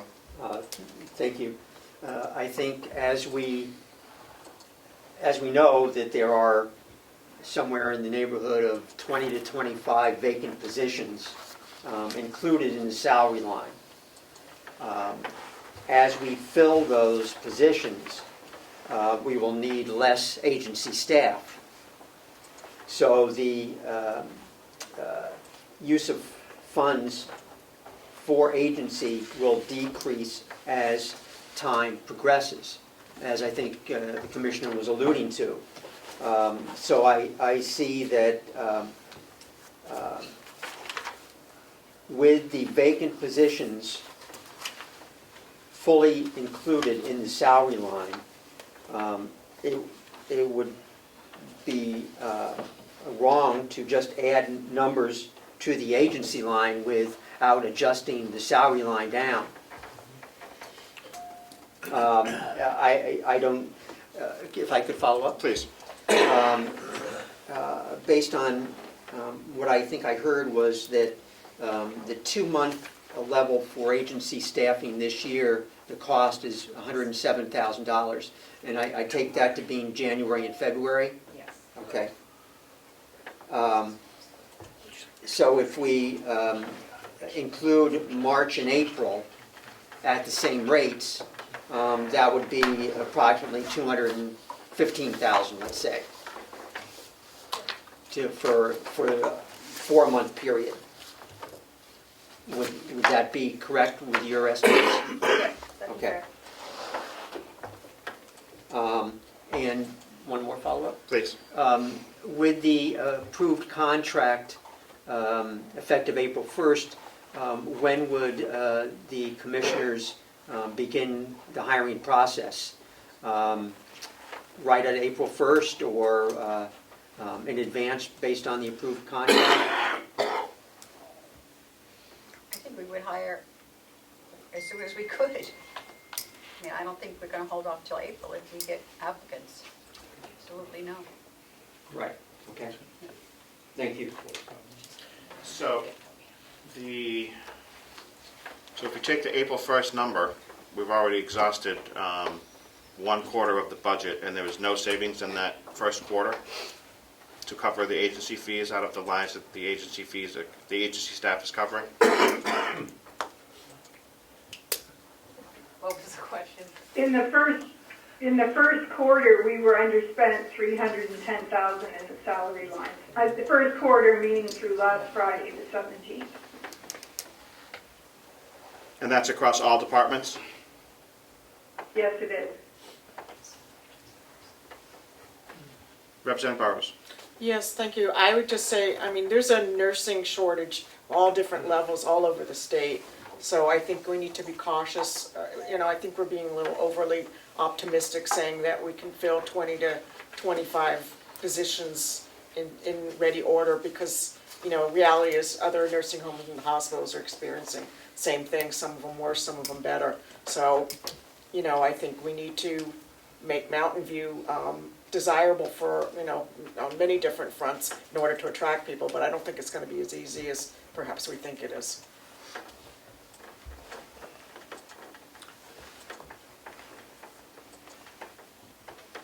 Representative McAleer. Thank you. Considering that, wouldn't it make sense to leave a little more money in the salary side based on that one-time possible adjustment you might need to do? Thank you. Speaking to that is, I think that's one of the biggest things is that we've been able to adjust the union side of it for nursing, but we haven't touched the non-union side for nursing. They'll get a 5% increase, but a 5% increase won't get them to the same level as what union will get with a $2.50 increase. So we have compression that's going to start to happen too, is where our staff are going to start creeping up on the nursing staff with pay, because they didn't get $2.50, they got on average about $1 and some change based on the 5%. So the market adjustment is going to have to be significantly identified for RNs because we're just as short on RNs as we are on LNAs and MNAs and LPNs. And so drawing them in is going to require another boost to bring their salaries up.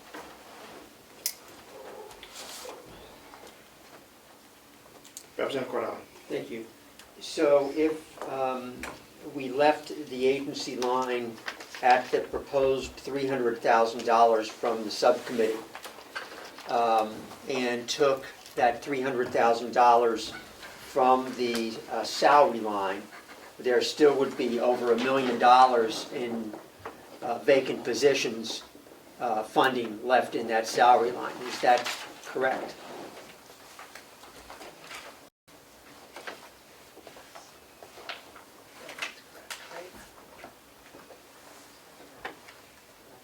That is correct. Thank you. So does the administrator have any suggestions as to where we can save the agency money out of lines that are unexpended? I think logistically, the only way we could do it would be out of the significant line, which is salaries. The question is, there's some unknowns as to what we're going to do for market adjustments. And so my concern is where we're shifting everything all over the place, where you need to make sure that we have the money left to be able to make those impact and make those changes as we go forward on a market analysis. That's my biggest concern, is that we can't address half of nursing and not address the other half.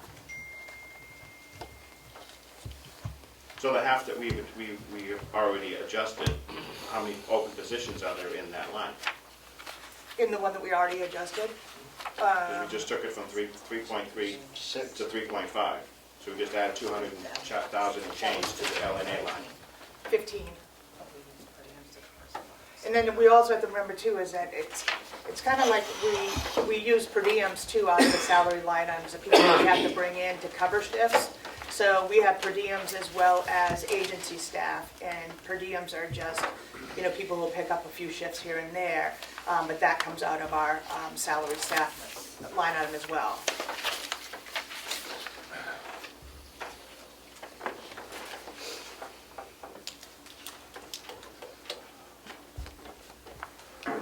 Representative Cordella. I would like to move that the agency staffing line 023 be set at $250,000 to cover us through April and a little bit beyond, and that the 007 salary line be reduced by $250,000. And we can relook at those numbers based on how the recruiting and hiring process goes at that point. Mr. Chairman. Do we have a motion? Do we have a second?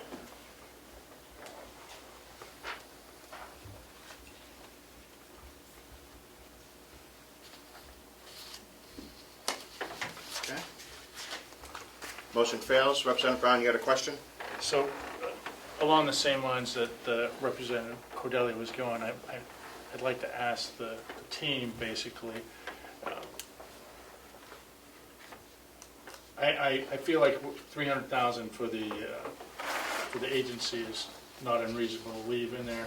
I think we need to look a little bit longer, a little bit longer duration for the whole staffing issue.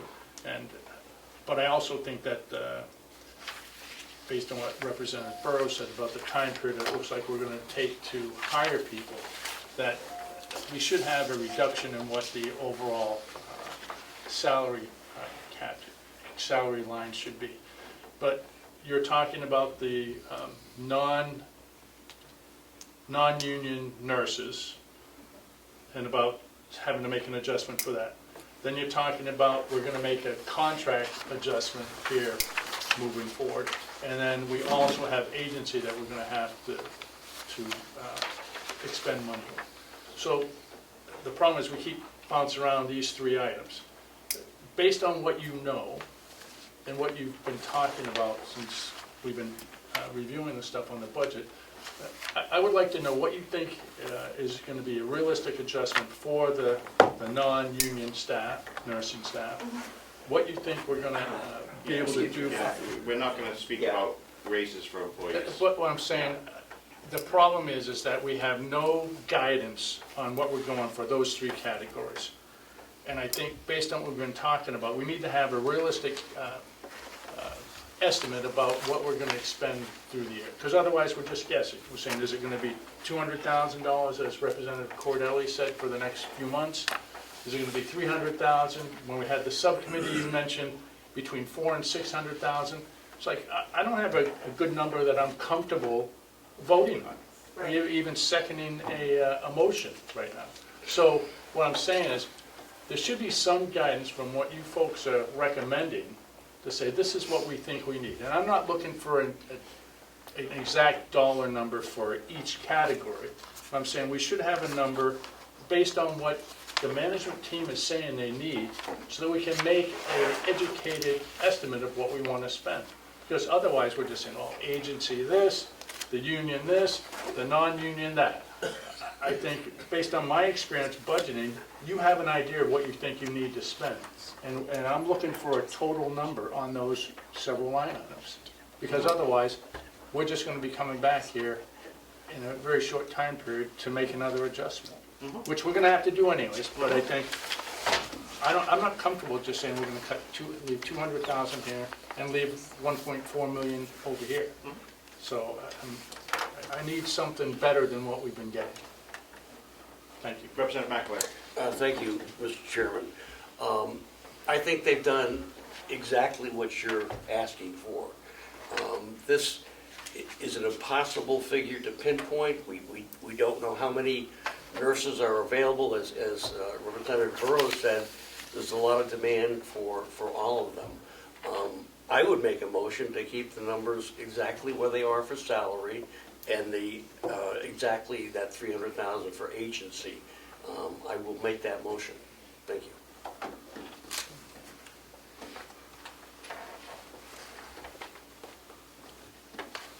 Okay, and the motion is to change the bottom line, number 2. I don't remember exactly where that would go to.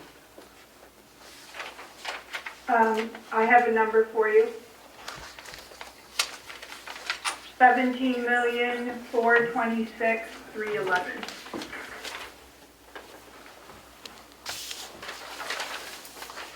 Representative McAleer?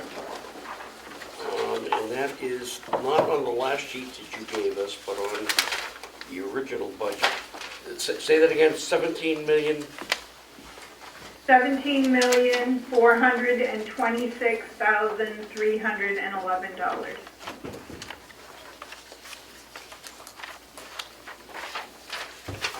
I would make that motion for that number.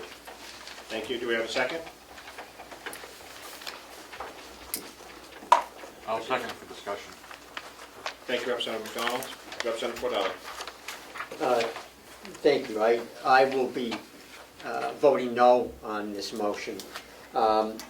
Every dollar that we're increasing the budget by impacts the taxpayers.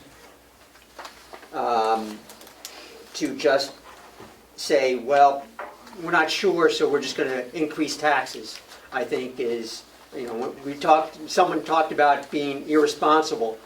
I think that would be irresponsible on our part, to just say, well, we're not sure, so we're just going to increase taxes. And I will definitely vote no on that motion.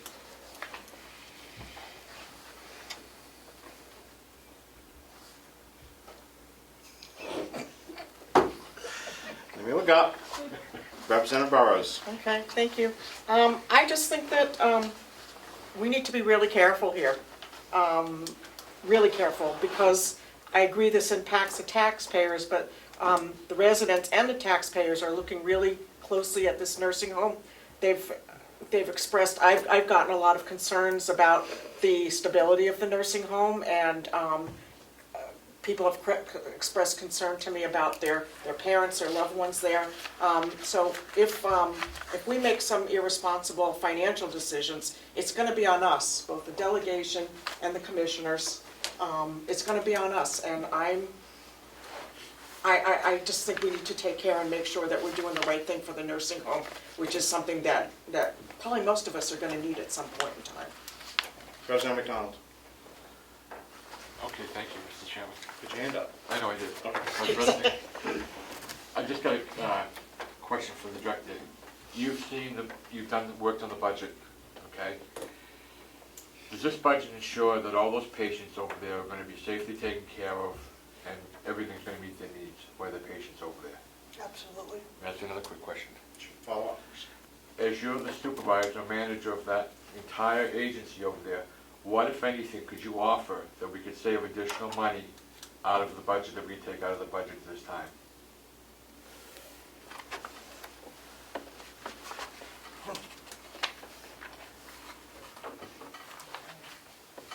The only place that we could even entertain anything would be, as has been said, is in the salary line item at this point, because we do have the vacancies. The problem is trying to identify how long and how far and how wide our ability to bring people in is. And that's our greatest challenge, is because everything is hinging on our ability to recruit and retain our people. And if not, we have to hit agency, we have to hit overtime. We don't have a choice, we have to staff our facility. So that's the biggest challenge, but the salary line item is always our greatest one in any budget, is the place where you can make any impact. Follow up, Representative McDonald? So as the manager and the department head who knows what she needs for materials over to run the place, how much of an amount would you recommend that the delegation could take out and ensure that your building over there with all your staffing will run properly? It's coming on your shoulders. It sure is, as it should. Because of the vacancies in the positions, I think that we could eliminate some money out of the salary line item for this year until we can fill. I don't know how we'd calculate how we could do that, how much we could do. We don't know how fast we're going to be able to move people back in the door. We did have a surplus. With her for a second. All right, well, while we get that number, Representative Wilcox, did you have a follow-up, a question? I did, but they're both in. Okay. Representative Comeau, did you have a statement or another? No, that's fine. I'm just trying to move it along, Russ. Yeah. We're getting long. Right. Am I correct in that there is going to be a market analysis done? We don't know the outcome, and it would be not responsible to throw out numbers as to what that adjustment might be. Correct. Secondly, that line item transfers are possible in the future. And thirdly, that a supplementary budget is an option going forward as well. I would just throw those three things out on the table for consideration as well, as we debate this motion and possible subsequent motions. Yes, for the new people, there is the ability for us to come back before September 1st to do a supplementary budget if warranted. We do have that option. I think the commissioners have to request it, and then we would have a hearing on it. What did you call it? What kind? It's a supplemental budget. Supplemental budget. Yep, we have that ability. Also, since we're just looking at the salary lines, there are also other lines that correspond, which every dollar that we reduce would be health insurance, retirement, and everything else. So there would be savings in those other lines as well if we leave those as funded. So there could be potential transfers out of the $2 million that we have for medical insurance or the additional retirement lines that we have in each department. Would that be correct, along with other lines? That's correct. Just so everybody is aware that there is other lines that we could adjust down the road.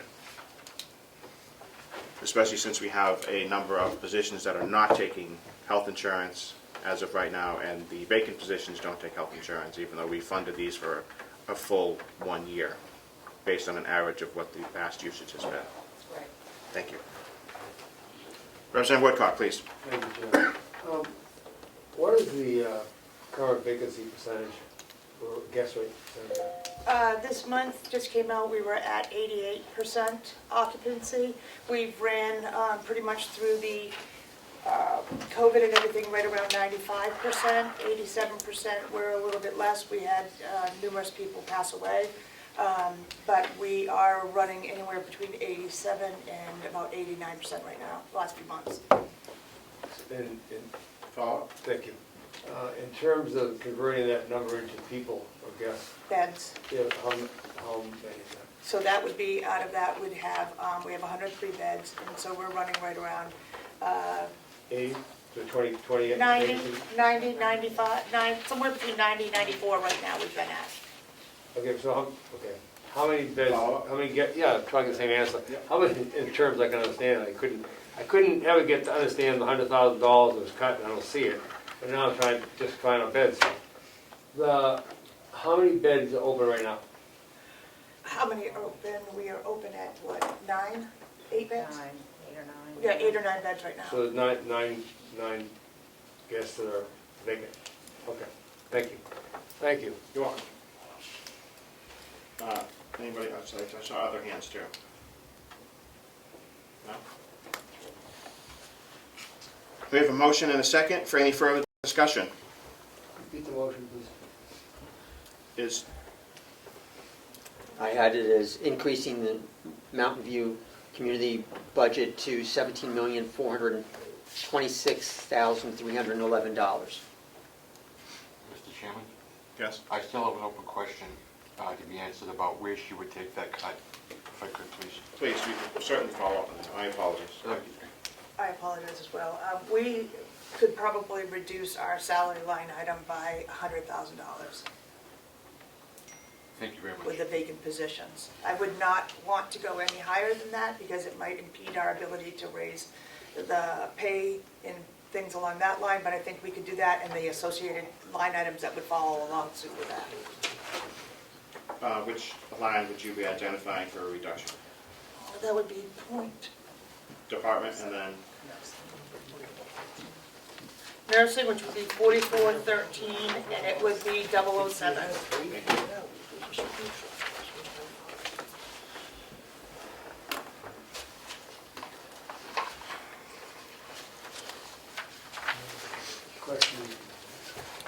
Representative Woodcock. Thank you. What, I have concerns with this budget in totality. That being said, I'm concerned about the lack of appropriate number of staffing. I'm concerned about the agency fees that are running amok. I understand you don't have people, so you have that. But in terms of the budget, if we're going to reduce it, I don't understand what would that $100,000 look like on a tax rate? I hear Representative Cordelli's concern about the. I understand the money waiting there. You can use that, eat it up. I don't understand how the commissioners can say don't. A little while ago, the directors were no, but now they say yeah, take it out of that line. But so what does that $100,000 look like on that if it was supported as presented versus coming back as a supplemental? What would the $100,000 look like on a tax rate? What are we actually talking? Right now, we're looking at a substantial increase right now. So any decrease would be a decrease in the substantial increase. In the tax rate, what is the $100,000? I don't. How do you? Every town's different, I'm sorry. Every town's different. Ballpark. Valuation. Pennies. You got the wrong guy for that one. Yeah, me too. That's why I was asking. Pennies. I guess what I'm trying to figure out is the savings of the $100,000 in the budget at this point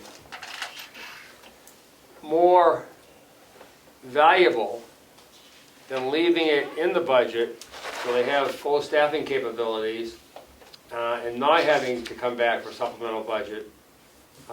And then if in fact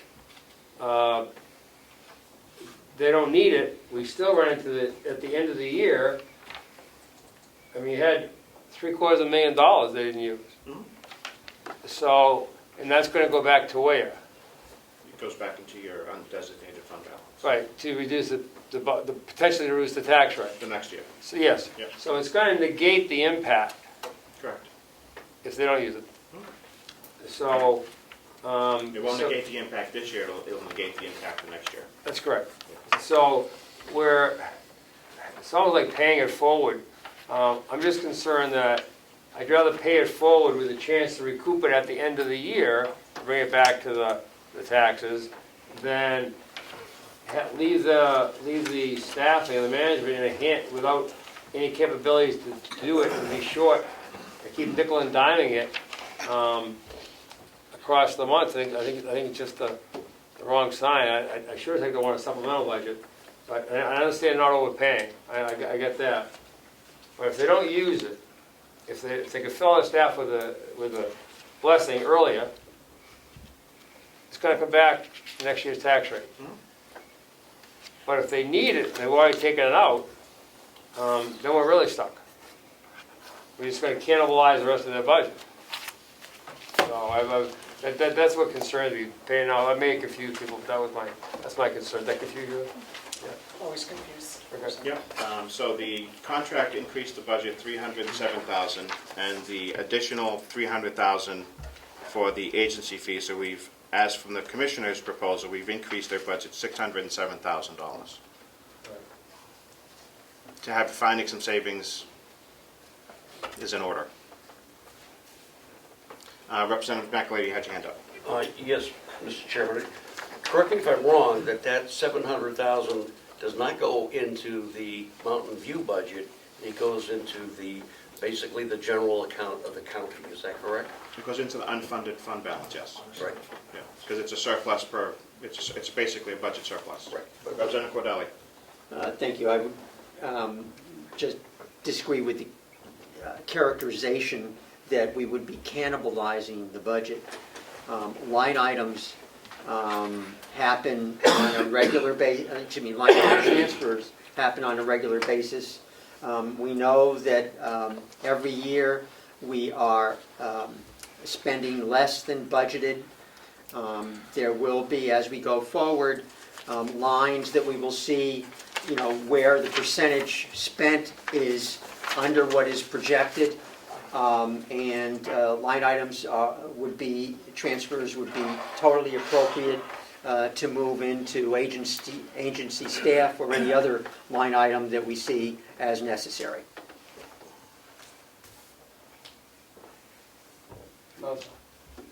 Representative Burrows. I just have a quick question, just maybe Bonnie can answer it. Do you know what, given what we're projecting for revenue, and now we're looking at, if we approve this, what the margin would be for the nursing home? Did you mean a deficit? Oh, is it going to be a deficit? Okay, Yeah. then let's look at the deficit.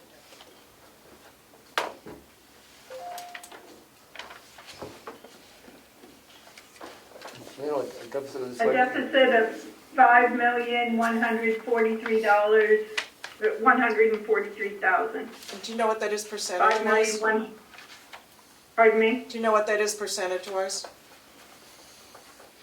Percentage of what? Total budget? Yeah, no, of the revenue to expenditures. It's about 30% more, roughly. No, I'm asking, okay, let me put it this way.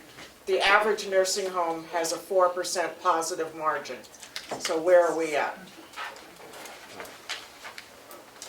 Well,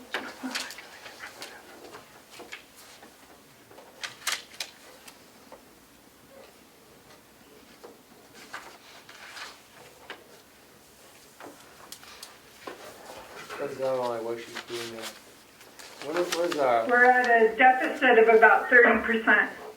Whoa. Yeah. Representative Woodcock. What is our, this is to you. What is our latest date that we can deal with this budget? Is March 30th. My intention to have it wrapped up today.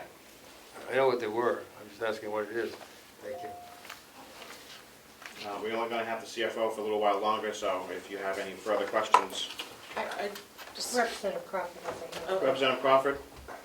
Thank you, Mr. Chairman. I have to leave this meeting in a few minutes, and I think if the director of the nursing home says she can cut $100,000 from her salary line, I think that's what we should take. Thank you. Representative Burrows. I guess I'd ask the Bonnie, is she concerned about my 30% deficit? To me, that's a 4-alarm fire. What's your thinking? Yeah, of course. And when you get to the discussion of the fund balance, that's my concern because we're continually using fund balance to supplement the tax base, of which the nursing home is a large piece of that due to the deficit. So, yes, it is concerning. And that deficit has been growing over the last number of years, because I remember we got it down substantially in 2016, so 2017, somewhere in there. And it's been rising since. This projected budget is $954,000 or 5.8% over 22's budget.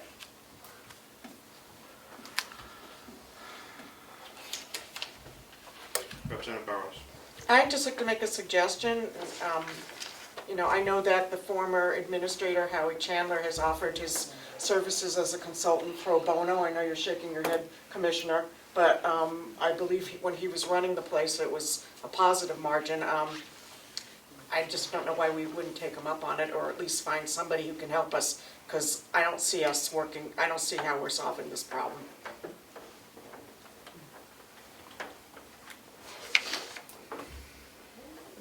Representative Cordelli.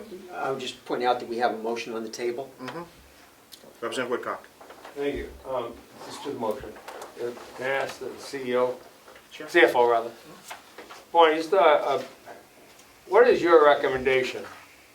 I mean, you're the CFO of the organization. This is just one piece of it. And you have a better understanding than anyone, I think, on these numbers. So what is your recommendation? For line reductions? No, for this budget, for the nursing home budget. Well, my feeling is that we should be reducing the salary lines pretty close to what we're increasing the agency lines. And I can rationalize that without, destroying the budget, in that through March 17th, we're $310,000 underspent in the salary lines alone, which averages about $124,000 a month. Agency spending is between $50,000 and $70,000 a month. There's, quite a bit of buffer there to offset the agency funds, and I think it would be responsible, still leaving enough room for market adjustments and non-union discussions without jeopardizing the budget. Thank you, thank you. I would tend to agree. I would tend to agree with the CFO. Well, that's one I agree with. Yep. I didn't say you did. I even actually trust the numbers. I completely, I would trust these numbers Yeah. way more than before. Representative Brown. And can you repeat the motion, what the motion is on the floor, current motion? Increase the Mountain View budget to $17,426,311. That includes the line item adjustments per the contract ratification.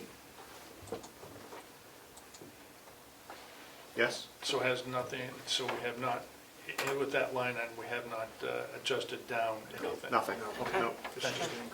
Okay, thank you. Representative McDonald.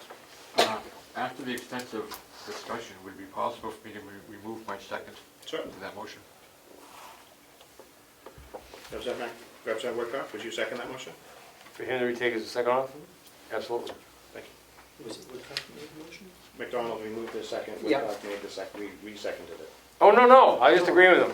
I thought she said, no, I'm not seconding that. So, My apologies. I thought you asked me if I would have seconded Ted Rock. Absolutely. I like the guy. You guys are wearing me down further. I even give him a cup of water.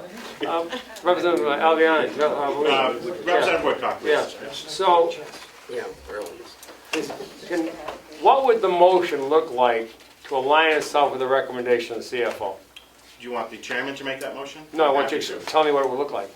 If Representative McAleer would like to remove his original motion. I will remove my original motion. Thank you. And make a, You want to have my question answered then, if you remove it?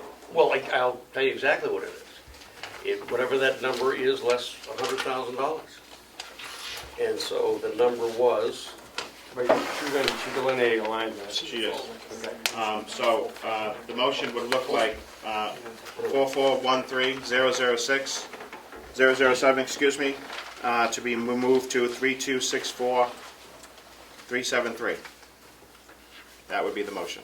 That's the full 300. Total, James? That's the full 300,000. That would be the first motion. Did you make? Question? Sure.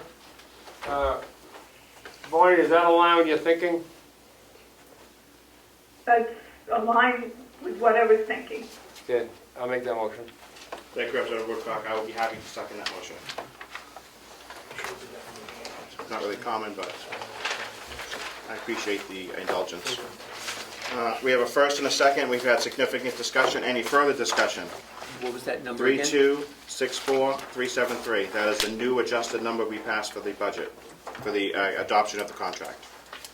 one more time, total budget. Nope, we're not doing the total budget. We're just doing the Representative Woodcock asked what the motion would look like. Okay. And we have a motion and a second. So it would be the reduction of the new increase in the contract. 3264.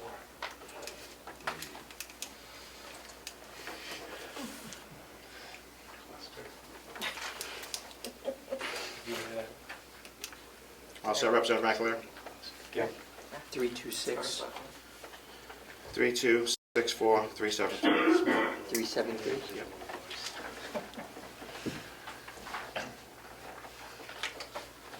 Any further discussion? Just a point of humor, Mr. Chairman. Representative Smith. I think I suggested to do that an hour ago. But you didn't have a basis. Well, We got there. You pulled it out of the air, John. No, I said take it from 0007. Not duck hunting. It wasn't out of the air, it was someplace else. Vice Chair Cordelli, please call the roll. Representative Cordelli, yes. Representative Smith? Yes. Representative Brown? Yes. Representative Crawford? Yes. Representative McDonald? Yes. Representative Woodcock? Yes. Representative Burrows? Yes. Representative McAleer? No. Representative Page? Yes. And Chairman Avalani? Yes. 9-1. Thank you.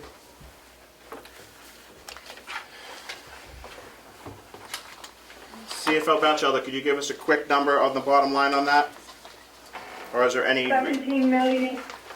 Yep. 17,126,311. 171266311. Correct.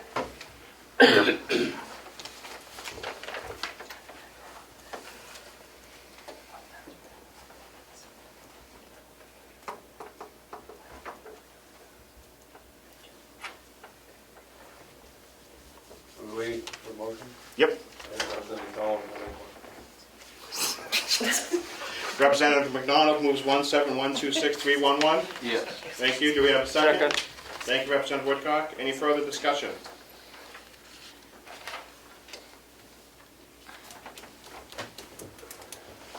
Mr. Vice Chair? Representative Cordelli votes yes. Representative Smith? Yes. Representative Brown? Yes. Representative Crawford? Is left. Representative McDonald? Yes. Representative Woodcock? Yes. Representative Burrows? Yes. Representative McAleer? Yes. Representative Page? Yes. Chairman Avalani? Yes. 9. Thank you all for that robust discussion. Okay. I have Now, a question from the audience. Treasurer. Treasurer Costello. I forgot you were over there, buddy. Thank you, Mr. Chairman. I appreciate this. I just wanted to point out that I'd like to thank our CFO for the ability to provide these numbers almost immediately, something that the delegation hasn't had the opportunity to have in recent years, and I'm very proud of it, and I hope the delegation understands how much it helps the process. Thank you very much. I could not agree more, and I think everyone here is thankful for that. Yeah, we still have more to do. Don't everybody go anywhere. Commissioner Flash. Yeah, I'd like to remind, just along the lines of the discussion about the deficit at the nursing home in the past. You'll recall that some of the costs of the nursing home were not reflected in the nursing home budget. That is correct. And so that, we have fixed that. We are now showing the delegation the actual cost of operating the nursing home. I don't think it has changed all that substantially, although we have given increases in pay. But we, those costs, the health insurance is expensive. There were costs that were not reflected. Correct. Our former administrator buried them elsewhere, along with, working, I guess, with the county administrator. Yeah, they were in That's the county. call, yeah. Yeah, they were in So- county budget. Do we have a, Mr. Chair? yeah, one second, Representative, because I lost my agenda. Lost his place. We are looking for, did you have a question on the process or something where we were going? No, I want to just respond to Commissioner Platt.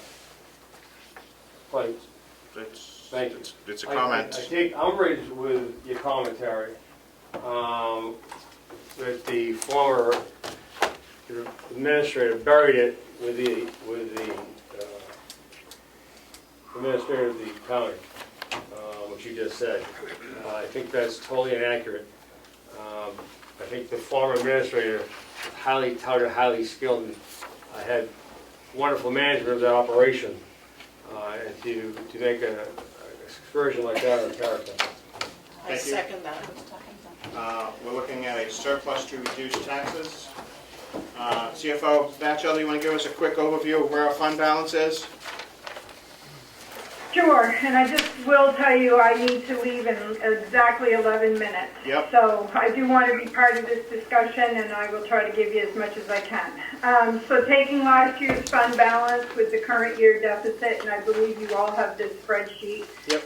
We have a projected 12/31/22 fund balance of $7,736,862. Removing restricted funds brings it down to $7,595,488. I see that.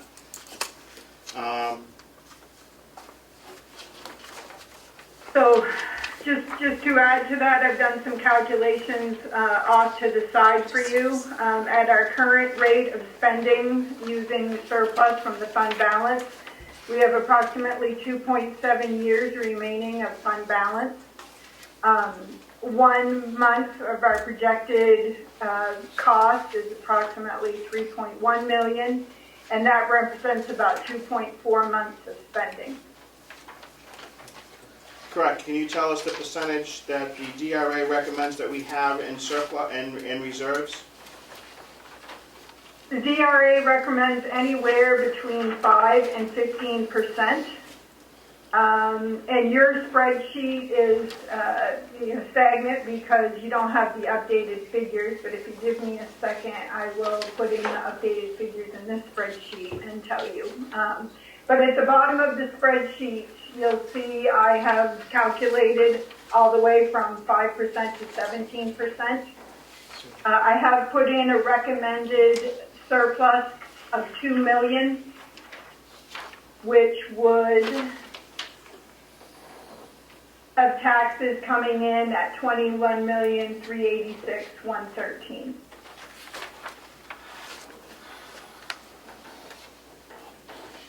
Would you have a problem with us using 2.5 million of some fund balance? If that was the motion? I would. You'd be I okay with? would. 2 million is what I consider the max that we should be using. So that would leave us 5.5 million in reserves, and that is Or roughly approximately 15%? between 15% approximately. And less than 2 months worth of spending. Okay, you've heard it, everyone heard it. Any further questions for the CFO? What would the CFO's motion look like if it was approved? We would use $2 million of surplus. So move. I'd second that. Boom, boom, thank you.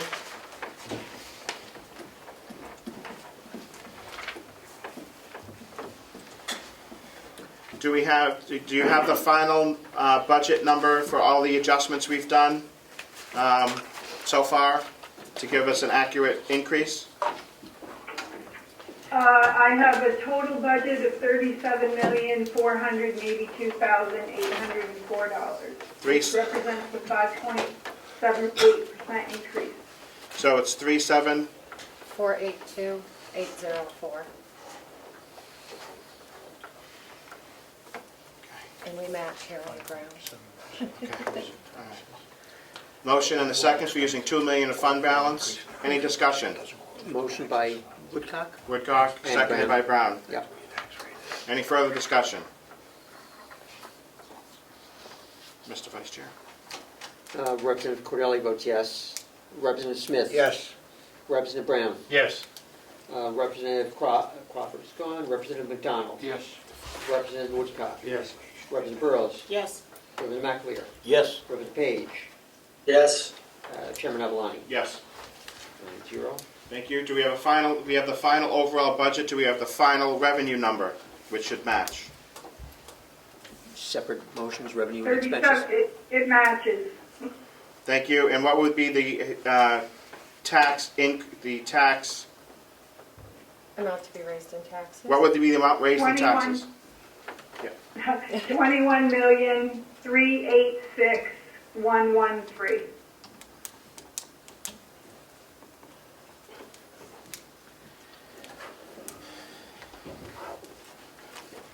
Question? Yes, let's finish the expenditures while she's here. I'm sorry, while the CFO is here. My apologies. 37482,804 for the final expenditure number. Moved by somebody? I'll make a motion. Representative Smith, seconded by? I'll second. Thank you, Representative McAleer. Thank you. Any further discussion? These are the adjustments we've made today, the contract, all of the regional adjustments that we've done through the budget process. Mr. Clark? I'm sorry, Mr. Vice Chair? Sure. Representative Cordelli votes yes. Representative Smith? Yes. Representative Brown? Yes. Representative McDonald. Yes. Representative Woodcock. Yes. Representative Burrows. Yes. Representative McAleer. Yes. Representative Page. Yes. Chairman Avalani. Yes. Motion to approve the amount raised by taxes, 21386,113. I'll make that motion. Thank you, Representative Smith. Do we have a second? I'll make that. Thank you, Representative Brown. Any discussion? Mr. Vice Chair? Representative Cordelli votes yes. Representative Smith. Yes. Representative Brown. Yes. Representative McDonald. Yes. Representative Woodcock. Yes. Representative Burrows. Yes. Representative McAleer. Yes. Representative Page. Yes. Chairman Avalani. Yes.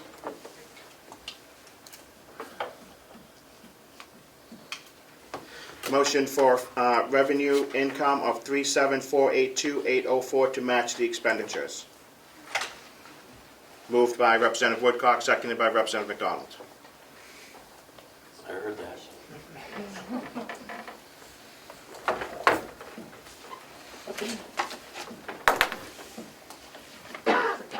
Mr. Clerk? No, Mr. Vice Chair? Representative Cordelli votes yes. Representative Smith. Yes. Representative Brown. Yes. Representative McDonald. Yes. Representative Woodcock. Yes. Representative Burrows. Yes. Representative McAleer. Yes. Representative Page. Yes. Chairman Avalani. Yes.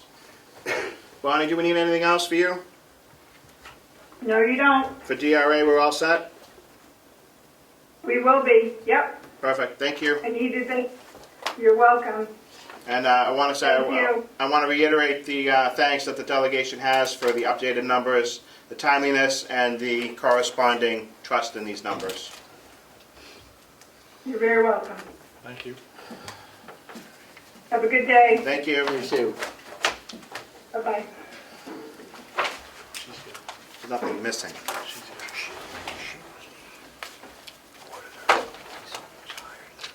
Any further business to come before the delegation?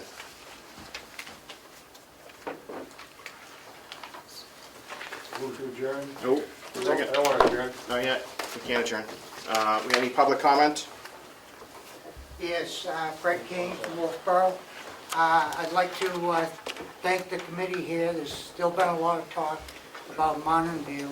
I think that definitely something needs to be looked into, and you need to get a subcommittee there. And the removal of the ADON has started a ripple effect in the nursing home and in the community. And she offered to come to work as a nurse and was denied, a 12-year veteran. And I think it's irresponsible of the administrator and the commissioners not to take a look at that and to allow that to happen. Thank you. Thank you. We will be in recess to the call of the chair in case there's anything else we need to come back that we missed. Before we close, Sure. is it okay to correspond to respond to public comment? Typically no, but I will pass along his concerns. No, my concern. You can pass your concern to me and I will pass it along. Can you make a comment as a citizen? Public comment is closed. We're moving into recess, but if you'd like something to send along, I'm happy to. I'd be happy to give it to you verbally. Have at it. I would appreciate the fact, I'm concerned about the fact that we have a professional registered nurse available, and yet we're paying almost $900 a day for agency fee, and we have a qualified, competent one standing there. Thank you. Thank you. I hope you pass that along. I will. Thank you. Can I pass along one more thing? It'll be really quick, I promise you. Sure. I seriously think that we need to, in moving forward, I don't know whether it's a subcommittee or what it is, I really think we need to take a look at, where we are right now with a minus 30% margin, and to figure out how we're gonna fix this, because I have not heard any talk about coming up with a plan, and I'm really concerned about the nursing home. Thank you. Anybody else? We are in recess to the call of the chair in case we need to come back. Thank you, Mr. Chair. You're welcome. Thank you. Mr. Chairman, Representative Page. I'll sign for you guys. Thank you. just thank you, Mr. Chairman. Oh, thank you, Representative Page, for joining us today and being part of the IT committee as well. I heard it was, you did very well.